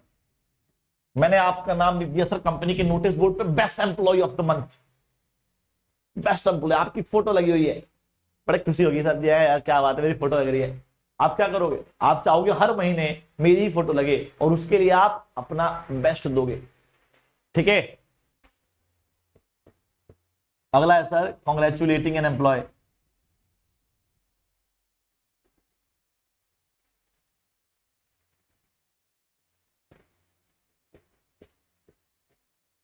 सर एक एम्प्लॉय को कॉन्ग्रेचुलेट करते हैं ना कि भाई शाबाश यार शाबाश, क्या परफॉर्मेंस करी है तूने, शाबाश। इससे क्या होगा? इससे आपको थोड़े क्या होगा सर? एक मोटिवेशन मिलेगा, एक अप्रिसिएशन मिलेगा। तो वो सिंपली अगर आप कॉन्ग्रेचुलेट भी कर दोगे ना, तो वो अच्छा परफॉर्म करने के लिए लग जाता है यार। ठीक है जी, कोई आए आपको तारीफ कर देना तो बड़ा अच्छा लगता है। Congratulating an employee for better performance guys. ठीक है, डन। अगला है कैरियर एडवांसमेंट अपॉर्चुनिटीज। आपके करियर को अच्छा बनाने की अपॉर्चुनिटीज आपको अगर दी जाएंगी, आपके करियर को, मैंने क्या बोला सर? आपके करियर को अच्छा बनाने की अगर अपॉर्चुनिटीज आपको दी जाएंगी, so you will perform better.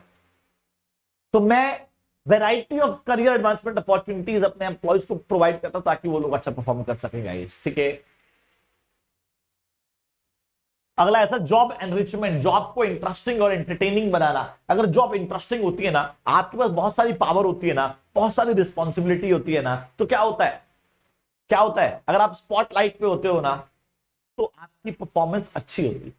तो जॉब एनरिचमेंट मतलब जॉब एंटरटेनमेंट, जॉब इंटरेस्टिंग बनाना। और जॉब इंटरेस्टिंग कैसे बनेगी सर? जब आपके पास ज्यादा पावर, रिस्पॉन्सिबिलिटी, अथॉरिटी है ना, ज्यादा होगी, तो आपकी जॉब जो है वो इंटरेस्टिंग हो जाएगी, and in that case you will perform better. अगला है जी जॉब सिक्योरिटी। मैंने बोला था ना कि आपकी जॉब जो है, जब तक आपके बाल सफेद नहीं होंगे तब तक मैं आपको कंपनी से नहीं निकालूंगा। तो मैंने आपकी जॉब सिक्योर कर दी 60 साल तक। अब जॉब सिक्योर हो गई, अब आप मन लगा के काम करोगे, क्योंकि डर नहीं है ना, जॉब जॉब छूटने का डर नहीं है। और जब जब जॉब छूटने का डर नहीं होता तो you perform better, job security. अगला है एम्प्लॉय पार्टिसिपेशन, एम्प्लॉय का पार्टिसिपेट करवाना। मान लीजिए सर मैं कोई इंपॉर्टेंट डिसीजन ले रहा हूं, तो आपसे बिना पूछे लूंगा तो आप अच्छा परफॉर्म करोगे, या आपसे पूछ के लूंगा तो आप अच्छा परफॉर्म करोगे? यार मैं इंपॉर्टेंट डिसीजन लूंगा, भाई बताओ भाई डिसीजन लूं, क्या लगता है कि ये डिसीजन हमें लेना चाहिए? अगर आपको लगता है कि हाँ ये डिसीजन लेना चाहिए तो आप सपोर्ट करोगे। और आप कह रहे हो भैया नहीं सर आपसे डिसीजन मत लो, या मैं आपसे पूछ नहीं रहा, बिना पूछे डिसीजन ले लिया, तो आप अपना 100% नहीं दोगे। कब दोगे? जब मैं आपसे पूछ के डिसीजन लूंगा। ठीक है, तो employee participation increase the performance of the employees. अगला है जी एम्प्लॉइज एम्पावरमेंट, मैंने एम्प्लॉय को पावर ज्यादा दे दी। Like decentralisation, chapter number 5 organising में हमने पढ़ा था डिसेंट्रलाइजेशन। इसमें क्या होता है सर, मैंने एम्प्लॉइज को पावर दे दी कि यार जो मन में आए तुम डिसीजन ले लियो, कोई दिक्कत नहीं। इससे क्या होता है, एम्प्लॉइज को फील होता है कि यार पावरफुल फील होता है, और when people feel powerful they perform better.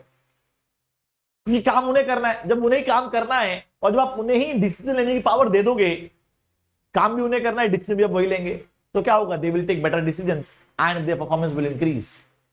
ठीक है जी, डन, क्लियर है बाल को? तो यहां पर हमारा मोटिवेशन टॉपिक जो है वो खत्म होता है। And let's move towards the leadership. तो मैंने लीडरशिप की डेफिनेशन बाल को आपको दी थी, एक बार दोबारा से मैं लेता हूं बाल को, लेकिन ये जो डायग्राम है वो कहीं ना कहीं गलत है। ठीक है जी, दिस इज डिक्टेटरशिप, इसे अपन डिक्टेटरशिप बोलते हैं। ठीक है, ये लीडरशिप नहीं है। ओके, मैंने इसलिए कई लोग समझते हैं कि ये लीडरशिप होगा, नहीं, ये डिक्टेटरशिप है। ठीक है, अगर लीडर, जैसे मान लो लीडर सबसे आगे अगर कंधा लगा खड़ा हो जाए, और लीडरशिप और डिक्टेटरशिप में फर्क क्या है कि डिक्टेटर है, लेकिन अगर यही बंदा यहां पर कंधा जैसे इन्होंने उठा रखा है सबसे आगे, ये सबसे भारी जो उठा खड़ा हो जाए वो लीडर होता है। ठीक है, ओके, तो leadership is the process of influencing the behaviour of other people so that they work willingly for the attainment of goals. ठीक है जी,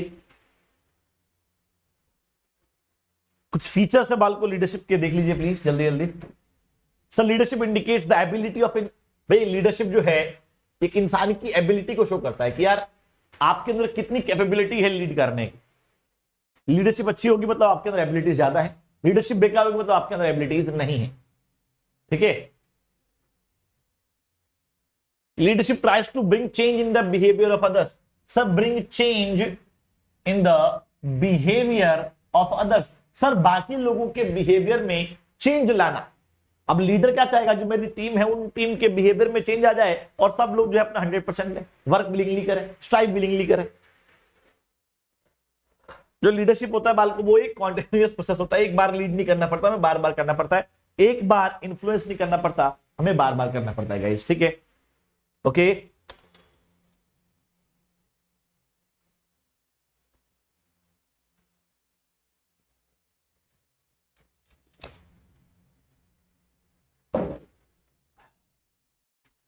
चलिए सर आगे बढ़ते हैं। Leadership is to achieve some common goals of the organisation. Sir leadership क्यों की जाती है भैया? कॉमन गोल्स को अचीव करने के लिए की जाती है। ठीक है जी, तो लीडरशिप इज एक्सरसाइज। लीडरशिप क्यों करेंगे सर? ताकि कॉमन गोल्स को अचीव किया जा सके। लीडरशिप क्यों करेंगे मेरे भाई? क्योंकि कॉमन गोल्स को अचीव किया जा सके। तो लीडरशिप हमेशा कॉमन गोल्स को अचीव करने के लिए किया जाता है, ध्यान रखना इस बात को। ठीक है, लीडरशिप इंडिकेट्स द इंटरपर्सनल। देखो लीडरशिप जो होता है वो अपने गोल को अचीव करने के लिए नहीं, हम सबके गोल को, पूरी टीम के गोल को अचीव करने के लिए किया जाता है। और सेम टू सेम यहां पर आ गया सर, लीडरशिप अच्छी होगी तो वर्कर और लीडर के बीच का रिलेशनशिप अच्छा होगा, लीडरशिप बेकार होगी तो वर्कर और लीडर के बीच का रिलेशनशिप बेकार होगा। ठीक है, अब आते हैं सर लीडरशिप स्टाइल्स, ये भी बहुत इंपॉर्टेंट टॉपिक है गाइस। ठीक है, चैप्टर का leadership styles.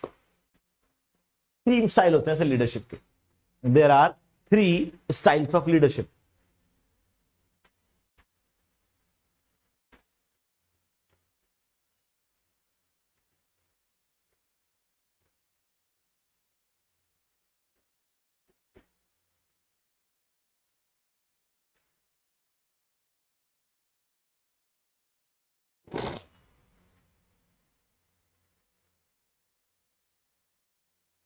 Styles of leadership. Sir leadership कितने स्टाइल्स हैं सर? लीडरशिप के टोटल 3 स्टाइल्स है मेरे भाई। लीडरशिप के बाल को टोटल 3 स्टाइल्स हैं। कौन कौन से बाल को जल्दी बताओ please. Sir there are 3 styles of leadership. The first one is autocratic style of leadership. Autocratic leadership. अच्छा, autocratic leadership is also known as authoritative. इससे अपन अथॉरिटेटिव लीडरशिप भी कहते हैं।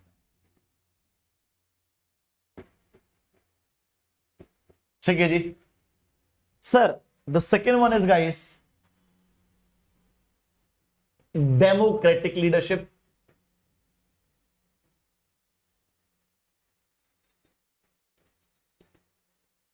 Democratic leadership is also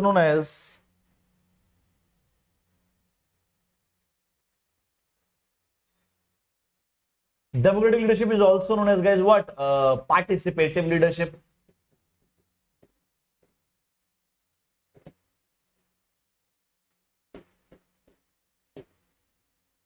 ठीक है जी। And third one is guys, जो तीसरी लीडरशिप होती है गाइस उसे बोलते हैं अपन क्या?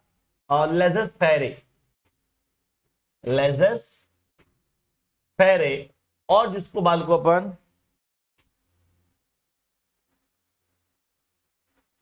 लेजस फेरे को बाल को और क्या बोलते हैं अपन? जल्दी बताइए please. Autocratic leadership, authoritative leadership, democratic leadership, participative leadership, laissez faire और फ्री रीन लीडरशिप मेरे भाई। ठीक है डन। तो ये 3 तरह की लीडरशिप स्टाइल्स होती हैं गाइस, ऑटोक्रेटिक, डेमोक्रेटिक एंड लेजस फेरे। ठीक है ओके, एक बार एक एक करके समझते हैं कि क्या होता है इनका मतलब। अच्छा उससे पहले मैं तीनों का डायग्राम आपको बना के दिखाना चाहता हूं गाइस।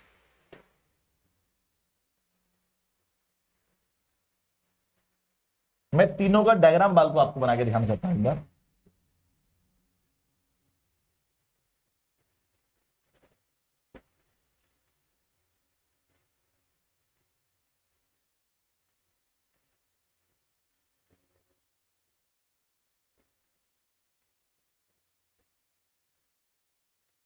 ठीक है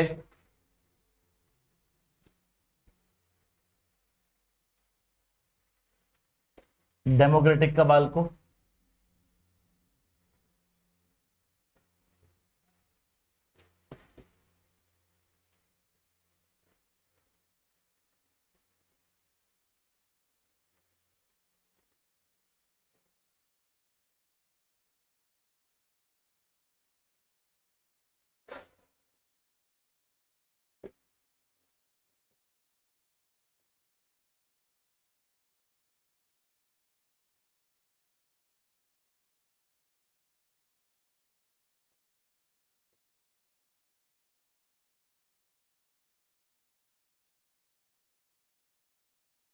डन। बाल को 3 तरह के सर हमारे स्टाइल्स ऑफ लीडरशिप होते हैं सर। पहला ऑटोक्रेटिक जिसको अपन अथॉरिटेटिव भी कहते हैं, दूसरा डेमोक्रेटिक जिसको अपन पार्टिसिपेटिव भी कहते हैं, तीसरा लेजस फेरे जिसको अपन फ्री रीन भी कहते हैं गाइस। ठीक है जी।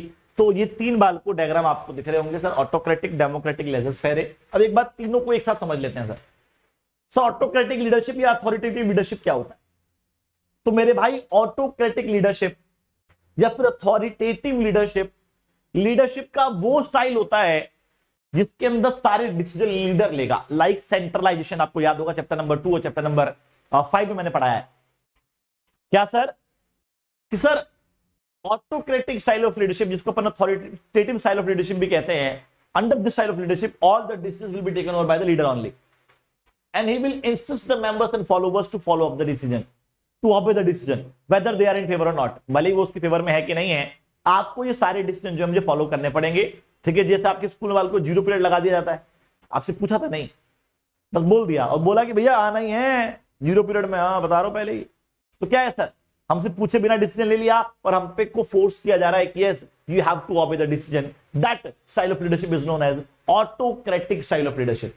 The next one is guys participative or democratic. नाम पता लग रहा है लोकतांत्रिक। तो भैया देखो डिसीजन तो लीडर ही लेगा, लेकिन सबसे पूछने, परखने, सलाह लेने के बाद लेगा।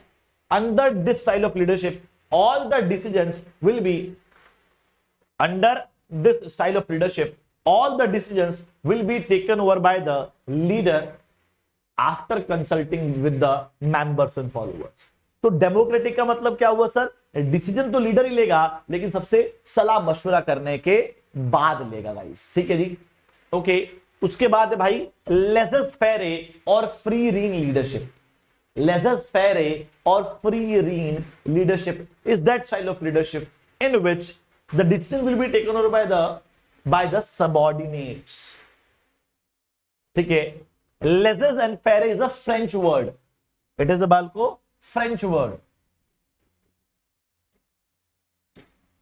लेजस faire is a French word which means, laissez means to let, करने दो, फेरे जो कर रहे हैं करने दो, to do, to let to do, जो मर्जी जो मन में आए करो, टू लेट टू डू। ठीक है जी, ओके। तो जब लीडर जो है मेंबर्स और फॉलोअर्स को फ्रीडम देता है कि भाई जो मन में आए आप लोग कर सकते हो, that is known as लेजस faire और फ्री रीन। ठीक है जी, डन गाइस। ऑटोक्रेटिक बता ही दिया मैंने सब कुछ बात इसके बारे में। डेमोक्रेटिक डायग्राम बना दिया था बाल को आप लोगों के लिए, और लेजस फेरे फ्री रीन।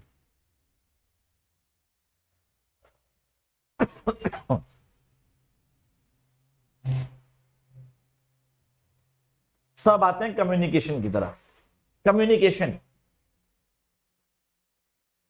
क्या होता है भाई? कम्युनिकेशन बताया था मैंने, sharing of ideas, thoughts, feelings, facts, emotion, information. Sir idea, thought, feeling, fact, emotion, information आपस में शेयर करने के प्रोसेस को बाल को अपन क्या कहते हैं? कम्युनिकेशन कहते हैं। सो communication is the process of transfer information bye the sender with the receiver, with the information being understood by the receiver. समझ में आना चाहिए भाई। ठीक है, idea, thought, feeling, fact, emotion, information between two and more people to create common understanding is known as communication। एक और बाल को ये बताया था मैंने आपको क्या कि कम्युनिकेशन जो लैटिन वर्ड से निकला है कम्युनिस्ट। कम्युनिस्ट का मतलब होता है कॉमन, इसका अल्टीमेटली मतलब क्या हुआ गाइस? Common understanding. अब बात करेंगे सर कम्युनिकेशन प्रोसेस की। So guys what is the meaning of communication process? जल्दी से बताओ क्या होता है कम्युनिकेशन प्रोसेस? बताइए कम्युनिकेशन प्रोसेस क्या होता है? हाँ जी,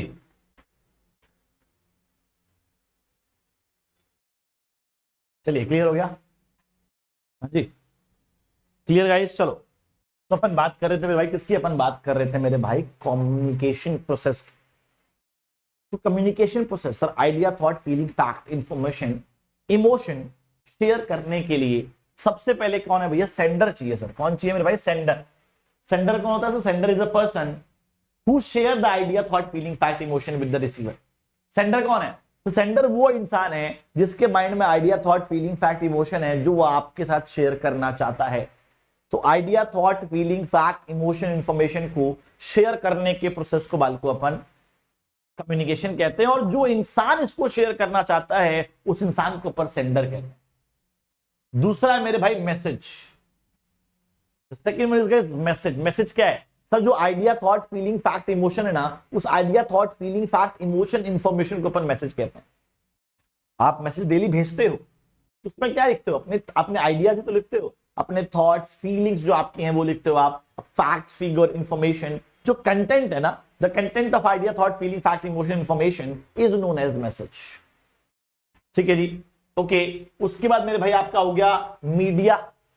जिस माध्यम से सेंडर अपने मैसेज को रिसीवर तक पहुंचाएगा। पहले पत्र से पहुंचाते थे, तो पत्र क्या था? मीडिया था सर। फिर टेलीफोन से पहुंचाते थे, ठीक है जी। फिर मोबाइल फोन से, फिर वीडियो कॉल, फिर चैट वगैरह बहुत सी चीजें आ चुकी हैं, फेस टू फेस। तो जिस भी माध्यम से रिसीवर जो है अपने मैसेज को, सेंडर जो है अपने मैसेज को रिसीवर तक पहुंचाएगा, उस माध्यम को अपन क्या बोलेंगे मेरे भाई? उस माध्यम को अपन बोलेंगे मीडिया। डन। मीडिया। और एक नाम और भी है इसका सर, इसको अपन मीडियम भी बोलते हैं। क्या बोलते हैं सर? मीडियम। ठीक है, ओके। अब आ जाओ सर रिसीवर। रिसीवर कौन है मेरे भाई? तो receiver is a person who will receive the message of the sender. Sir receiver वो पर्सन है जो सेंडर के मैसेज को रिसीव करता है। Receiver is the person who receive the message of the sender. ठीक है जी, this is the person for which this whole process started. इस इंसान के लिए ही पूरी की पूरी प्रक्रिया स्टार्ट की गई है। ठीक है, ओके। उसके बाद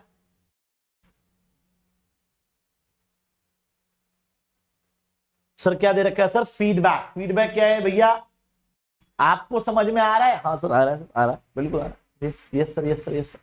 जो आप गर्दन हिला रहे हैं मेरे फीडबैक ही तो है कि हाँ सर आ रहा है सर, बिल्कुल आ रहा है सर, सही बात कह रहे हो सर आप, बिल्कुल एक नंबर, क्या बात है सर। तो ये कैसे फीडबैक ही तो है कि मुझे ये पता लग रहा है कि हाँ भाई आपको मेरा मैसेज मिल गया और आपको समझ में आ गया। That feedback is known as that response is known as the feedback. The response you are giving to me, that you receive the message and understand it, that response, that sign, that gesture is known as feedback.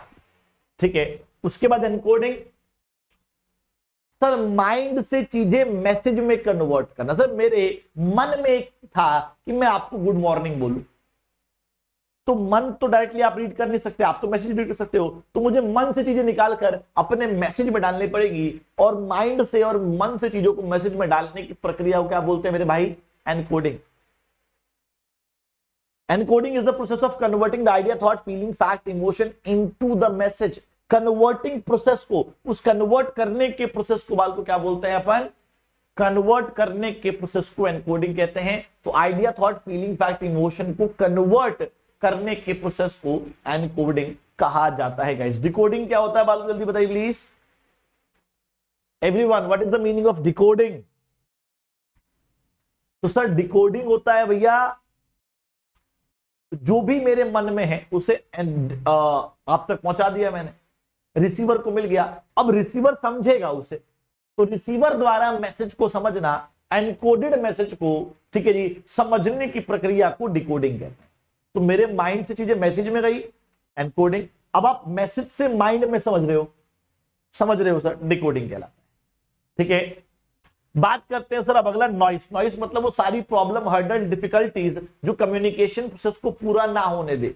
जो भी चीज communication process को पूरा नहीं होने देगी, जो भी चीज कम्युनिकेशन प्रोसेस को गाइस पूरा नहीं होने देगी, उस चीज को अपन नॉइस बोलते हैं।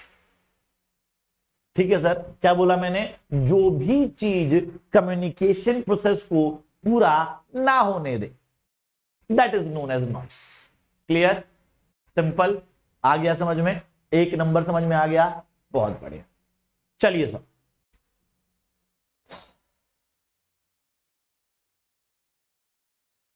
तो ये सारी चीजें जो है guys, sender is a person who conveys the idea और thought to receiver, he is the main source of communication. ठीक है जी, मैसेज, ये सारा बात को पढ़ा चुका हूं मैं, यस और नो?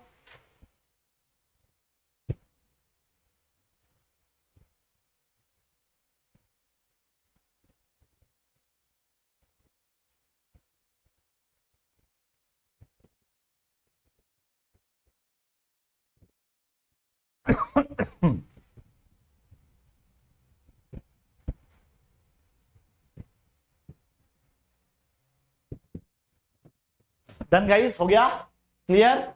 चलिए सर, तो हमने ये सारे पढ़ लिए, आप लोगों ने रीड कर लिया, आगे चलते हैं sir. Decoding, receiver, feedback, noise.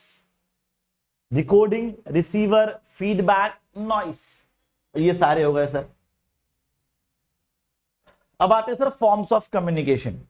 Sir forms of communication, sir एक है फॉर्मल कम्युनिकेशन और सर दूसरा है इनफॉर्मल कम्युनिकेशन। ठीक है जी, the first one is formal communication, the second one is informal communication. तो कम्युनिकेशन जो है मेरे भाई दो तरह का होता है, एक होता है फॉर्मल, दूसरा होता है इनफॉर्मल। सर फॉर्मल कम्युनिकेशन क्या होता है? तो मेरे भाई फॉर्मल कम्युनिकेशन का मतलब होता है जो फॉर्मली चले, भाई वो कम्युनिकेशन जो अपन फॉर्मली फ्लो करेंगे उसे फॉर्मल कम्युनिकेशन कहेंगे, और सर वो कम्युनिकेशन जो अपन इनफॉर्मली फ्लो करेंगे उसे इनफॉर्मल कम्युनिकेशन कहेंगे। तो formal communication is the communication which flows formally, which flows formally और through scalar chain, through scalar chain. तो भैया फॉर्मल कम्युनिकेशन वो कम्युनिकेशन होता है मेरे भाई जो फॉर्मली फ्लो करता है या स्केलर चेन के थ्रू फ्लो करता है, और इनफॉर्मल कम्युनिकेशन वो कम्युनिकेशन होता है मेरे भाई जो इनफॉर्मली फ्लो करता है, विच फ्लोज इनफॉर्मली, या फिर बोल सकते हैं क्या सर, फ्री फ्लो।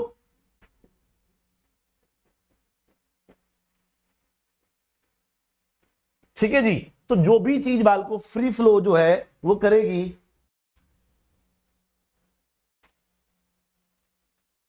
डन भाई। तो which flows formally formal communication, which flows informal informal communication, scalar chain and free flow. Done, scalar chain और फ्री फ्लो, क्लियर है, सिंपल है। चलिए अब फॉर्मल कम्युनिकेशन जो होता है वो भी दो तरह का होता है सर, एक होता है वर्टिकल कम्युनिकेशन, दूसरा होता है मेरे भाई horizontal communication. Sir vertical communication is the communication which flows vertically, vertically मतलब सर अपवर्ड या डाउनवर्ड, ये वर्टिकल होता है। And horizontal communication is the communication which flows horizontally, तो जो वर्टिकली फ्लो करेगा वर्टिकल कम्युनिकेशन, जो हॉरिजॉन्टली फ्लो करेगा हॉरिजॉन्टल कम्युनिकेशन। ठीक है, अब सर वर्टिकल देखो लिखा हुआ vertical communication flows vertically upward या डाउनवर्ड, तो या तो अपवर्ड जाएगा या डाउनवर्ड जाएगा, अपवर्ड कम्युनिकेशन या downward communication. Sir upward communication क्या होगा भैया, जो सबऑर्डिनेट टू सुपीरियर होता है, जो सबऑर्डिनेट टू सुपीरियर होता है उसे क्या बोलते हैं मेरे भाई, उसे बोलते हैं अपवर्ड कम्युनिकेशन। और जो चीज सुपीरियर टू सबऑर्डिनेट होती है, जो चीज सुपीरियर टू सबऑर्डिनेट होती है उसे बोलते हैं डाउनवर्ड कम्युनिकेशन। तो upward communication is the communication which flows from subordinate to superior, subordinate superior को अपील करता है सर, फीडबैक देता है सर, रिक्वेस्ट करता है सर, कंप्लेंट्स वगैरह करता है, upward communication. Downward communication superior to subordinate, sir order देगा, इंस्ट्रक्शंस देगा, डाउनवर्ड कम्युनिकेशन। आया समझ में? प्रॉपर वही बात जो मैंने लिखी, प्लान्स पॉलिसीज डाउनवर्ड हो गया, ऑर्डर इंस्ट्रक्शन प्रोसीजर है ना। Upward communication sir suggestions, appeals, grievances मतलब कंप्लेंट, रिपोर्ट्स, प्रपोजल्स वगैरह अपवर्ड हो गया। ठीक है जी सर। उसके बाद हॉरिजॉन्टल कम्युनिकेशन, सर वो कम्युनिकेशन जो क्या होता है सर, सेम लेवल पे फ्लो करता है। The communication which flows at the same level is known as horizontal communication. मतलब मान लो कि दो मैनेजर आपस में बातें कर रहे हैं, दो सुपरवाइजर आपस में बातें कर रहे हैं, दो वर्कर आपस में बातें कर रहे हैं, दो सीईओ सीएफओ आपस में बातें कर रहे हैं, तो जब सेम लेवल के लोग आपस में बात करते हैं ना, उसे क्या बोलते हैं सर, हॉरिजॉन्टल कम्युनिकेशन। क्लियर है, सिंपल है। Informal communication guys, informal communication flows informally, हमने पढ़ लिया। इनफॉर्मल कम्युनिकेशन के नेटवर्क्स क्या होते हैं, सिंगल स्टैंड नेटवर्क, जब एक ही लाइन में एक ही चेन में कम्युनिकेशन होगी, ठीक है जी, लेकिन कम्युनिकेशन का जो रीजन होगा वो इनफॉर्मल होगा। याद रखना, सिंगल स्टैंड नेटवर्क जो है वो एक चेन में कम्युनिकेशन होती है, लेकिन इनफॉर्मल इंफॉर्मेशन होती है। इनफॉर्मल इंफॉर्मेशन का जब कम्युनिकेशन होगा किसके, एक चेन के through, that is known as single stand network. अगला है sir gossip network. Sir gossip network क्या होता है, गप्पे लड़ाना, किसी के पास कोई इंटरेस्टिंग जो है इंफॉर्मेशन होती है, किसी के पास बाल को इंटरेस्टिंग इंफॉर्मेशन होती है और वो जाके सबको बताता है, इस कम्युनिकेशन को बाल को बोलते हैं गॉसिप नेटवर्क। अगला है प्रोबेबिलिटी नेटवर्क। प्रोबेबिलिटी नेटवर्क में क्या होता है, लोग रैंडमली, हम लोग सिलेक्टिवली, मतलब जो है रैंडमली किससे बात कर रहे हैं।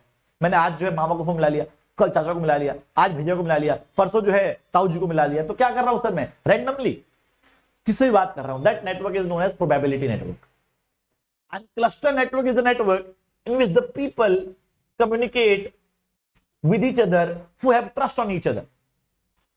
जिनका आपस में ट्रस्ट होगा ना, सिर्फ वही आपस में कम्युनिकेट करते हैं, and that is known as the cluster network. उसे क्या बोलते हैं मेरे भाई, उसे बोलते हैं क्लस्टर नेटवर्क। तो क्लस्टर नेटवर्क वो नेटवर्क होता है जिसके अंदर लोग आपस में कम्युनिकेट कब करते हैं, जब आपस में ट्रस्ट होगा।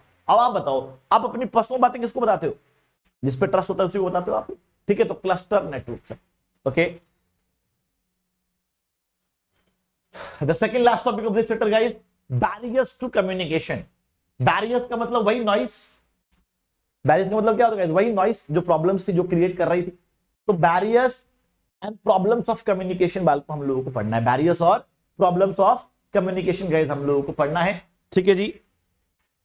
चलिए सर, तो पहला है जी बैरियर्स ऑफ कम्युनिकेशन, मतलब वो नॉइस जो था, जो कम्युनिकेशन प्रोसेस को पूरा नहीं होने दे रहा था, जो कम्युनिकेशन प्रोसेस को बेकार कर रहा था, उसी को अपन क्या बोलते हैं सर? बैरियर्स ऑफ कम्युनिकेशन बोलते हैं गाइस, ठीक है जी।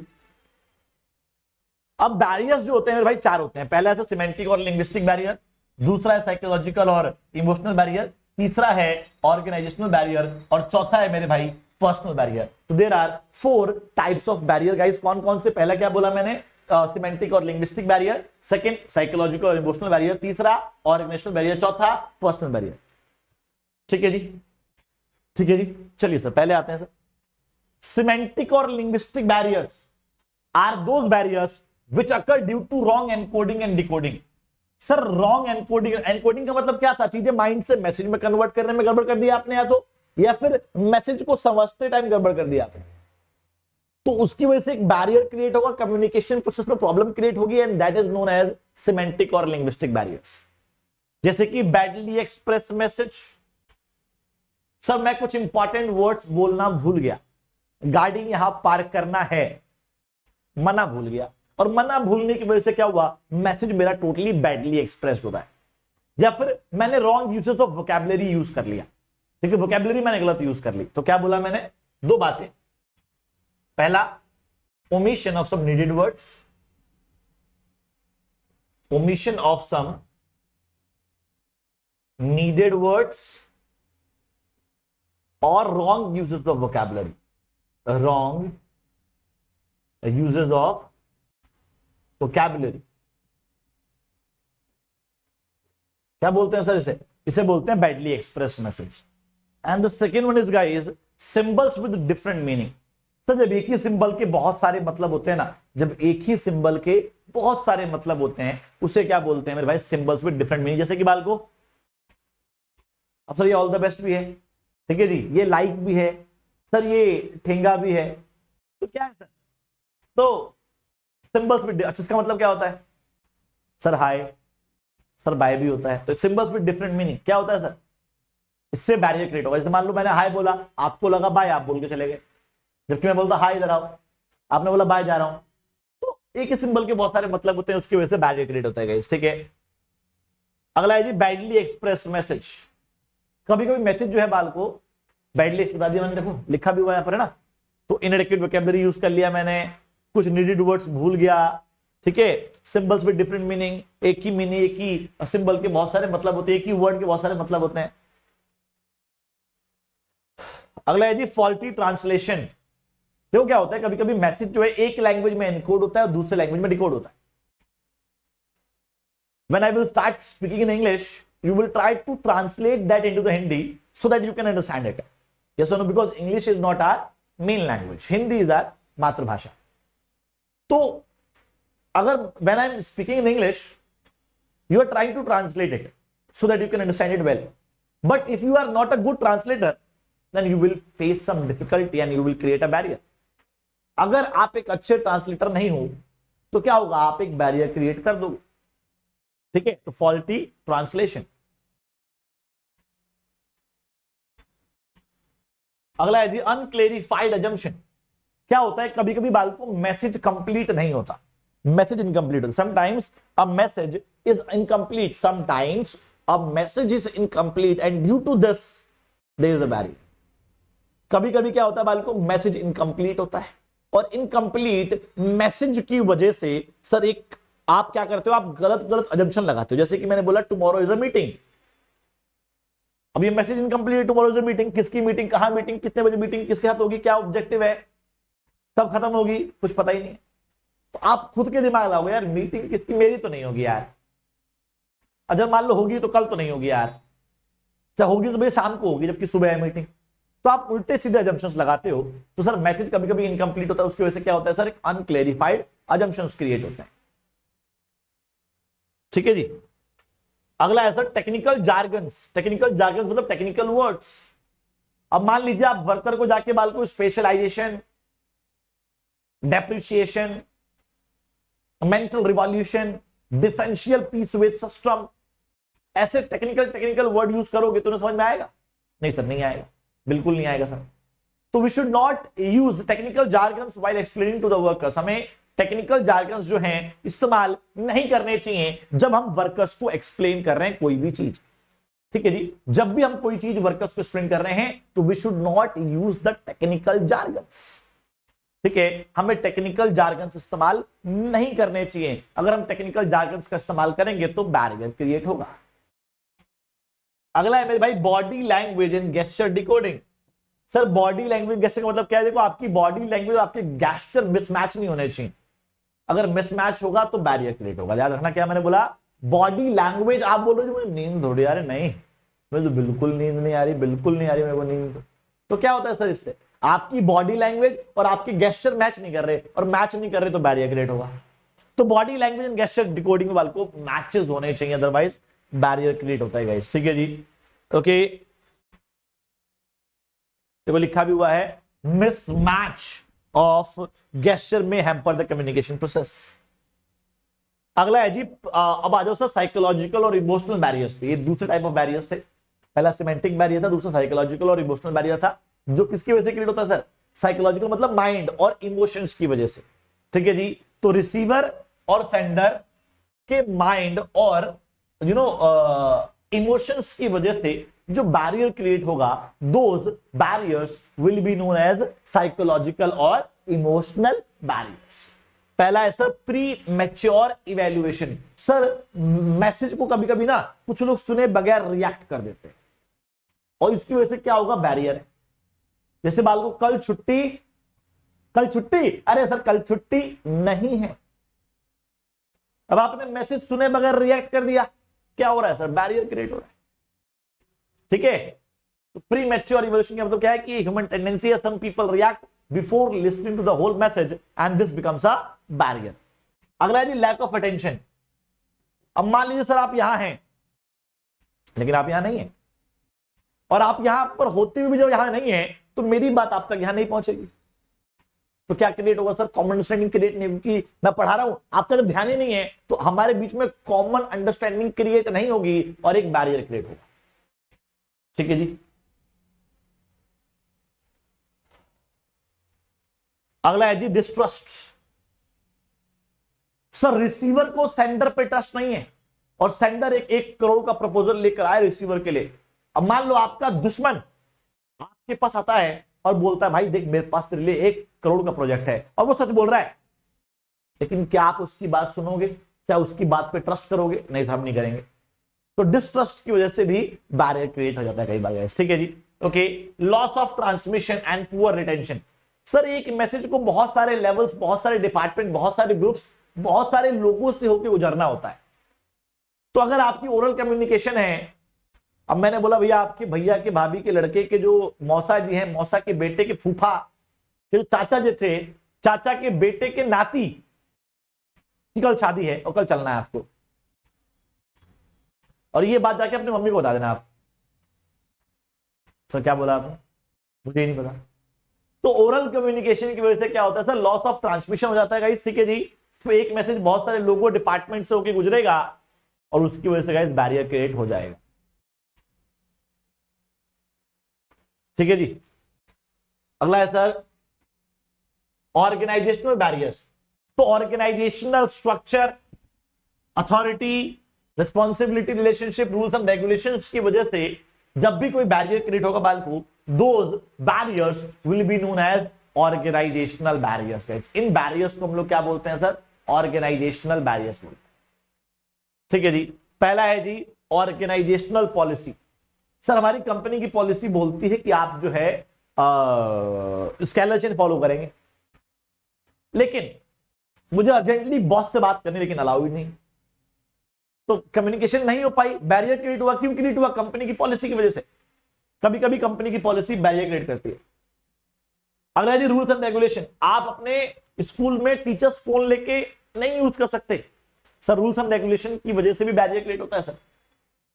कभी कभी मेरे सामने जो है कोई बड़ा सेलिब्रिटी खड़ा है, but he will not allow me to communicate with him easily because of status. तो सुपीरियर जो है, बॉस जो है, कभी कभी अपने स्टेटस को मेंटेन करने के लिए सबऑर्डिनेट की सुनता नहीं। अब तू सिखाएगा मेरे को, ठीक है जी, तो सुनता ही नहीं। स्टेटस को मेंटेन करने के लिए वो लोग सुनते नहीं है। तो to maintain the status sometimes the boss and the superior does not listen to the employees properly, ठीक है, ओके। अगला है जी ऑर्गेनाइजेशन, कॉम्प्लेक्स ऑर्गेनाइजेशन। सर एक ऑर्गेनाइजेशन में बहुत सारे लोग हैं, बहुत सारे लेवल्स हैं, तो उन बहुत सारे लोग और बहुत सारे लेवल्स के होने की वजह से कई बार बैरियर क्रिएट हो जाता है गाइस, ठीक है जी। मैंने क्या बोला, बहुत सारे लोग और बहुत सारे लेवल्स के होने की वजह से कई बार जो है बैरियर क्रिएट हो जाता है गाइस। अगला है sir organisational facilities. Sir organisational facilities like, हाँ जी, organisational facilities like complaint box, suggestion box. तो कंप्लेंट बॉक्स और सजेशन बॉक्स के होने की वजह से गाइस कुछ फैसिलिटीज जो होती हैं ये होते हैं ना, तो बैरियर्स जो है नहीं होते हैं। But in the lack of these facilities, in the lack of organizational facilities, अगर organizational facilities like suggestion box, complaint box नहीं होगा, तो हम अपनी बात कभी कभी मालिकों तक नहीं पहुंचा पाते क्योंकि डर लगता है। मान लो जाके बोलूंगा कैसा लगेगा कैसा नहीं लगेगा, लेकिन अगर मैंने बेनाम खत सजेशन बॉक्स में डाल दिया तो मेरी बात पहुंच जाएगी और इससे जो बैरियर है वो खत्म हो जाएगा गाइस, ठीक है, ओके डन। अब आते हैं पर्सनल बैरियर्स पे। सर पर्सनल बैरियर्स जो होते हैं, जो पर्सनल फैक्टर्स, पर्सनल रीजंस की वजह से, सेंडर के पर्सनल रीजन की वजह से या फिर रिसीवर के पर्सनल रीजन की वजह से गाइस क्रिएट होगा, ठीक है। पहला है जी fear of challenge of authority. डर है जी मुझे क्या है मेरे भाई, मुझे डर है कि अगर ये मैसेज लीक हो गया ना तो लोगों के ऊपर जो मेरी कमांड है, लोगों के ऊपर जो मेरा पावर है वो कम हो जाएगी, जो लोगों के अंदर मेरा डर है वो कम हो जाएगा। तो कभी कभी मैनेजर जो है वो जैसे मान लो मैनेजर, इस बार मैनेजर फेल हो गया, इस बार मैनेजर फेल हो गया, तो मैनेजर चाहेगा कि ये मैसेज जो है मेरे सबऑर्डिनेट्स को ना मिले कि मैं फेल हो गया। क्यों? क्योंकि इससे जो सबऑर्डिनेट्स के मन में मेरी इमेज है, जो मेरी पावर है वो कम हो जाएगी, ठीक है। तो some time a manager hide some important information because of fear of challenge of authority, क्योंकि वो डरता है कि मेरा जो पावर है वो कम हो जाएगी सबऑर्डिनेट्स के अंदर से। अगला है जी lack of confidence of superior on subordinate. सब सुपीरियर का सबऑर्डिनेट के ऊपर कॉन्फिडेंस ही नहीं है, और जब सुपीरियर का सबऑर्डिनेट के ऊपर कॉन्फिडेंस नहीं है तो मैं सुनूंगा जब तू सिखाएगा क्या, मूवी देखोगी बात को अपने, गब्बर इज बैक। तो गब्बर इज बैक मूवी के अंदर जो सुनील ग्रोवर जी थे उनको पता था कि ये जो मर्डर कर रहे हैं वो कौन कर रहे हैं। तो जब वो जाके अपने जो बॉस वगैरह जो थे उनको जाके बताता, बोलता था कि अब तू बताएगा, तू हवलदार है और हम आईपीएस जो भी है, बड़े बड़े जो अधिकारी हैं हम लोग वो हैं, ठीक है जी, और अब तू सिखाएगा हमें कि कैसे इसको पकड़ना है। अब जा चाय ले गया, जा समोसे ले गया। तो क्या हो रहा है sir, lack of confidence of superior on subordinate. Superior का कॉन्फिडेंस सबऑर्डिनेट के ऊपर नहीं होता और उसकी वजह से सबऑर्डिनेट की सुनता नहीं है तो बैरियर क्रिएट होता है। अगला है सर अनविलिंगनेस टू कम्युनिकेट। मेरा बात करने का मन नहीं है भाई, मेरा जो है गाइस बात करने का मन नहीं है। अच्छा ओके, अच्छा ओके, इसकी वजह से क्या होगा सर, इसकी वजह से एक बैरियर क्रिएट होगा, तो unwillingness to communicate. Last sir lack of proper incentive. Sir lack of proper incentive का मतलब क्या है जी, कि मैं जो है क्यों बात करूं, जब कुछ मिलेगा तो बात करूंगा, जब कुछ मिलेगा तो बोलूंगा, जब कुछ मिलेगा ही नहीं तो बोलूं क्यों।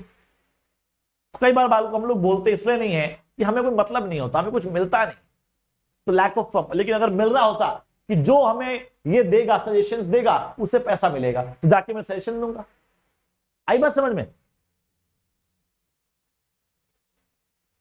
तो ये सारे बाल को बैरियर्स थे। कौन कौन से बैरियर? सिमेंटिक और लिंग्विस्टिक बैरियर। दूसरा सर जी हमारा साइकोलॉजिकल और इमोशनल बैरियर। तीसरा ऑर्गेनाइजेशनल बैरियर। चौथा पर्सनल बैरियर्स गाइस, ठीक है। अब बात करते हैं सर अपन इन बैरियर्स को इंप्रूव करने के तरीकों के बारे में। इन बैरियर्स को कैसे इंप्रूव कर सकते हैं? Barriers to improve the communication, ठीक है। Measures to improve the communication. Sir पहला, बी अ गुड लिसनर। अगर आप एक अच्छे सुनने वाले बन जाओगे ना, if you will become a good listener, then what will happen? अगर आप एक अच्छे सुनने वाला बन जाओगे तो आप जो है बैरियर्स खत्म कर सकते हो। बहुत सारे बैरियर्स जब भी खत्म हो जाएंगे जब आप बैठ के ध्यान से अगर सुनने लगे ना, तो बहुत सारी चीजें आपको समझ में आने लगी। लेकिन हम सुनते ही नहीं है। कभी नोटिफिकेशन, कभी घर पे आवाज आ रही है, कभी कोई कुछ बोल रहा है, कभी कोई कुछ बोल रहा है। तो be a good listener guys, first. अगला क्या है जी? Consult others before communicating. बोलने से पहले अगर सेंडर ने दूसरों से कंसल्ट कर लिया, भाई मैं ये बोलने जा रहा हूं, सही बोल रहा हूं, बोला नहीं भाई तू उसके अंदर ये चेंज कर ले, है ना।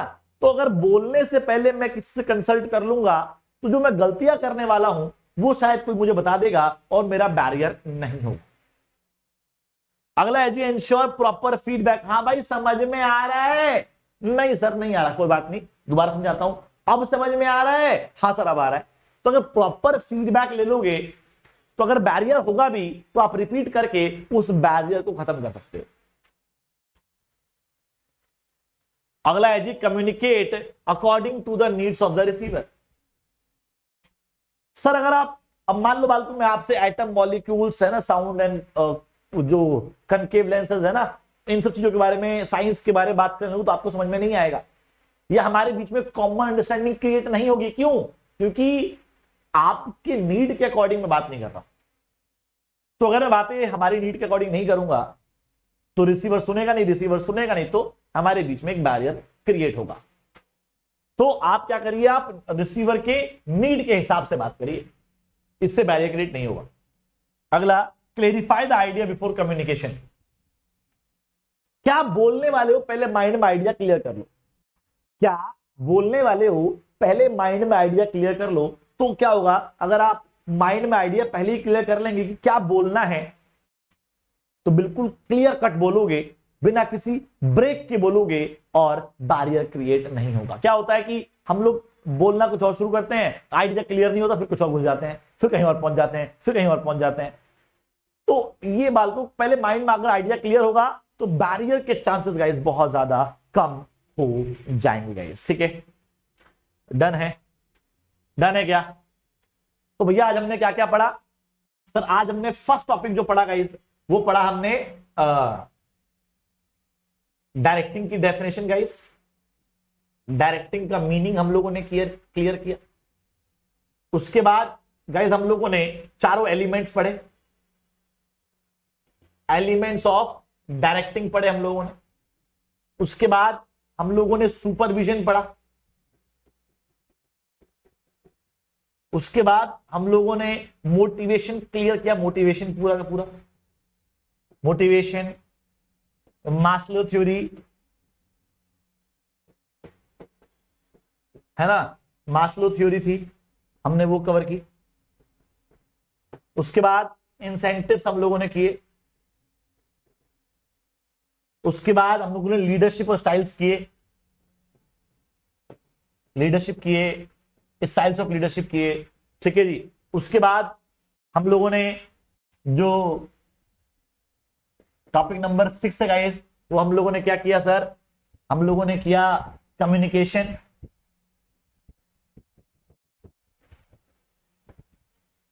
Forms of communication, sir barriers of communication और measures to improve the communication guys, ठीक है। तो ये सारे टॉपिक्स बाल को हम लोग कवर कर चुके हैं। मतलब ये हुआ कि मुबारक हो गाइस, हमारा चैप्टर जो है यहां पर खत्म होता है हमेशा हमेशा के लिए। ठीक है जी। Chapter number 7 directing one shot में खत्म होता है। बहुत ही तसल्ली से हर एक पॉइंट को समझाते हुए, हर एक वर्ड को रीड करते हुए मैंने ये चैप्टर आप लोगों को पढ़ाया और मुझे लगता है कि ये बहुत ज्यादा हेल्पफुल होगा। ठीक है जी। एंड बस ऐसे ही आप लोग सफल होने के रास्ते पर ऐसे ही चलते रहिए, क्योंकि मुझे पता है एक न एक दिन अगर आप इस सफलता पे ऐसे जुड़े हुए हैं ना, तो ये सफल 2.0 आपको सफल जरूर बना के छोड़ेगा, वो भी दुगनी पावर के साथ गाइस। ठीक है जी। ओके, सो मिलते हैं बालको नेक्स्ट लेक्चर के अंदर। Till then bye bye, take care, जय हिंद जय भारत गाइस। ख्याल रखिए अपना, प्लीज टेक केयर।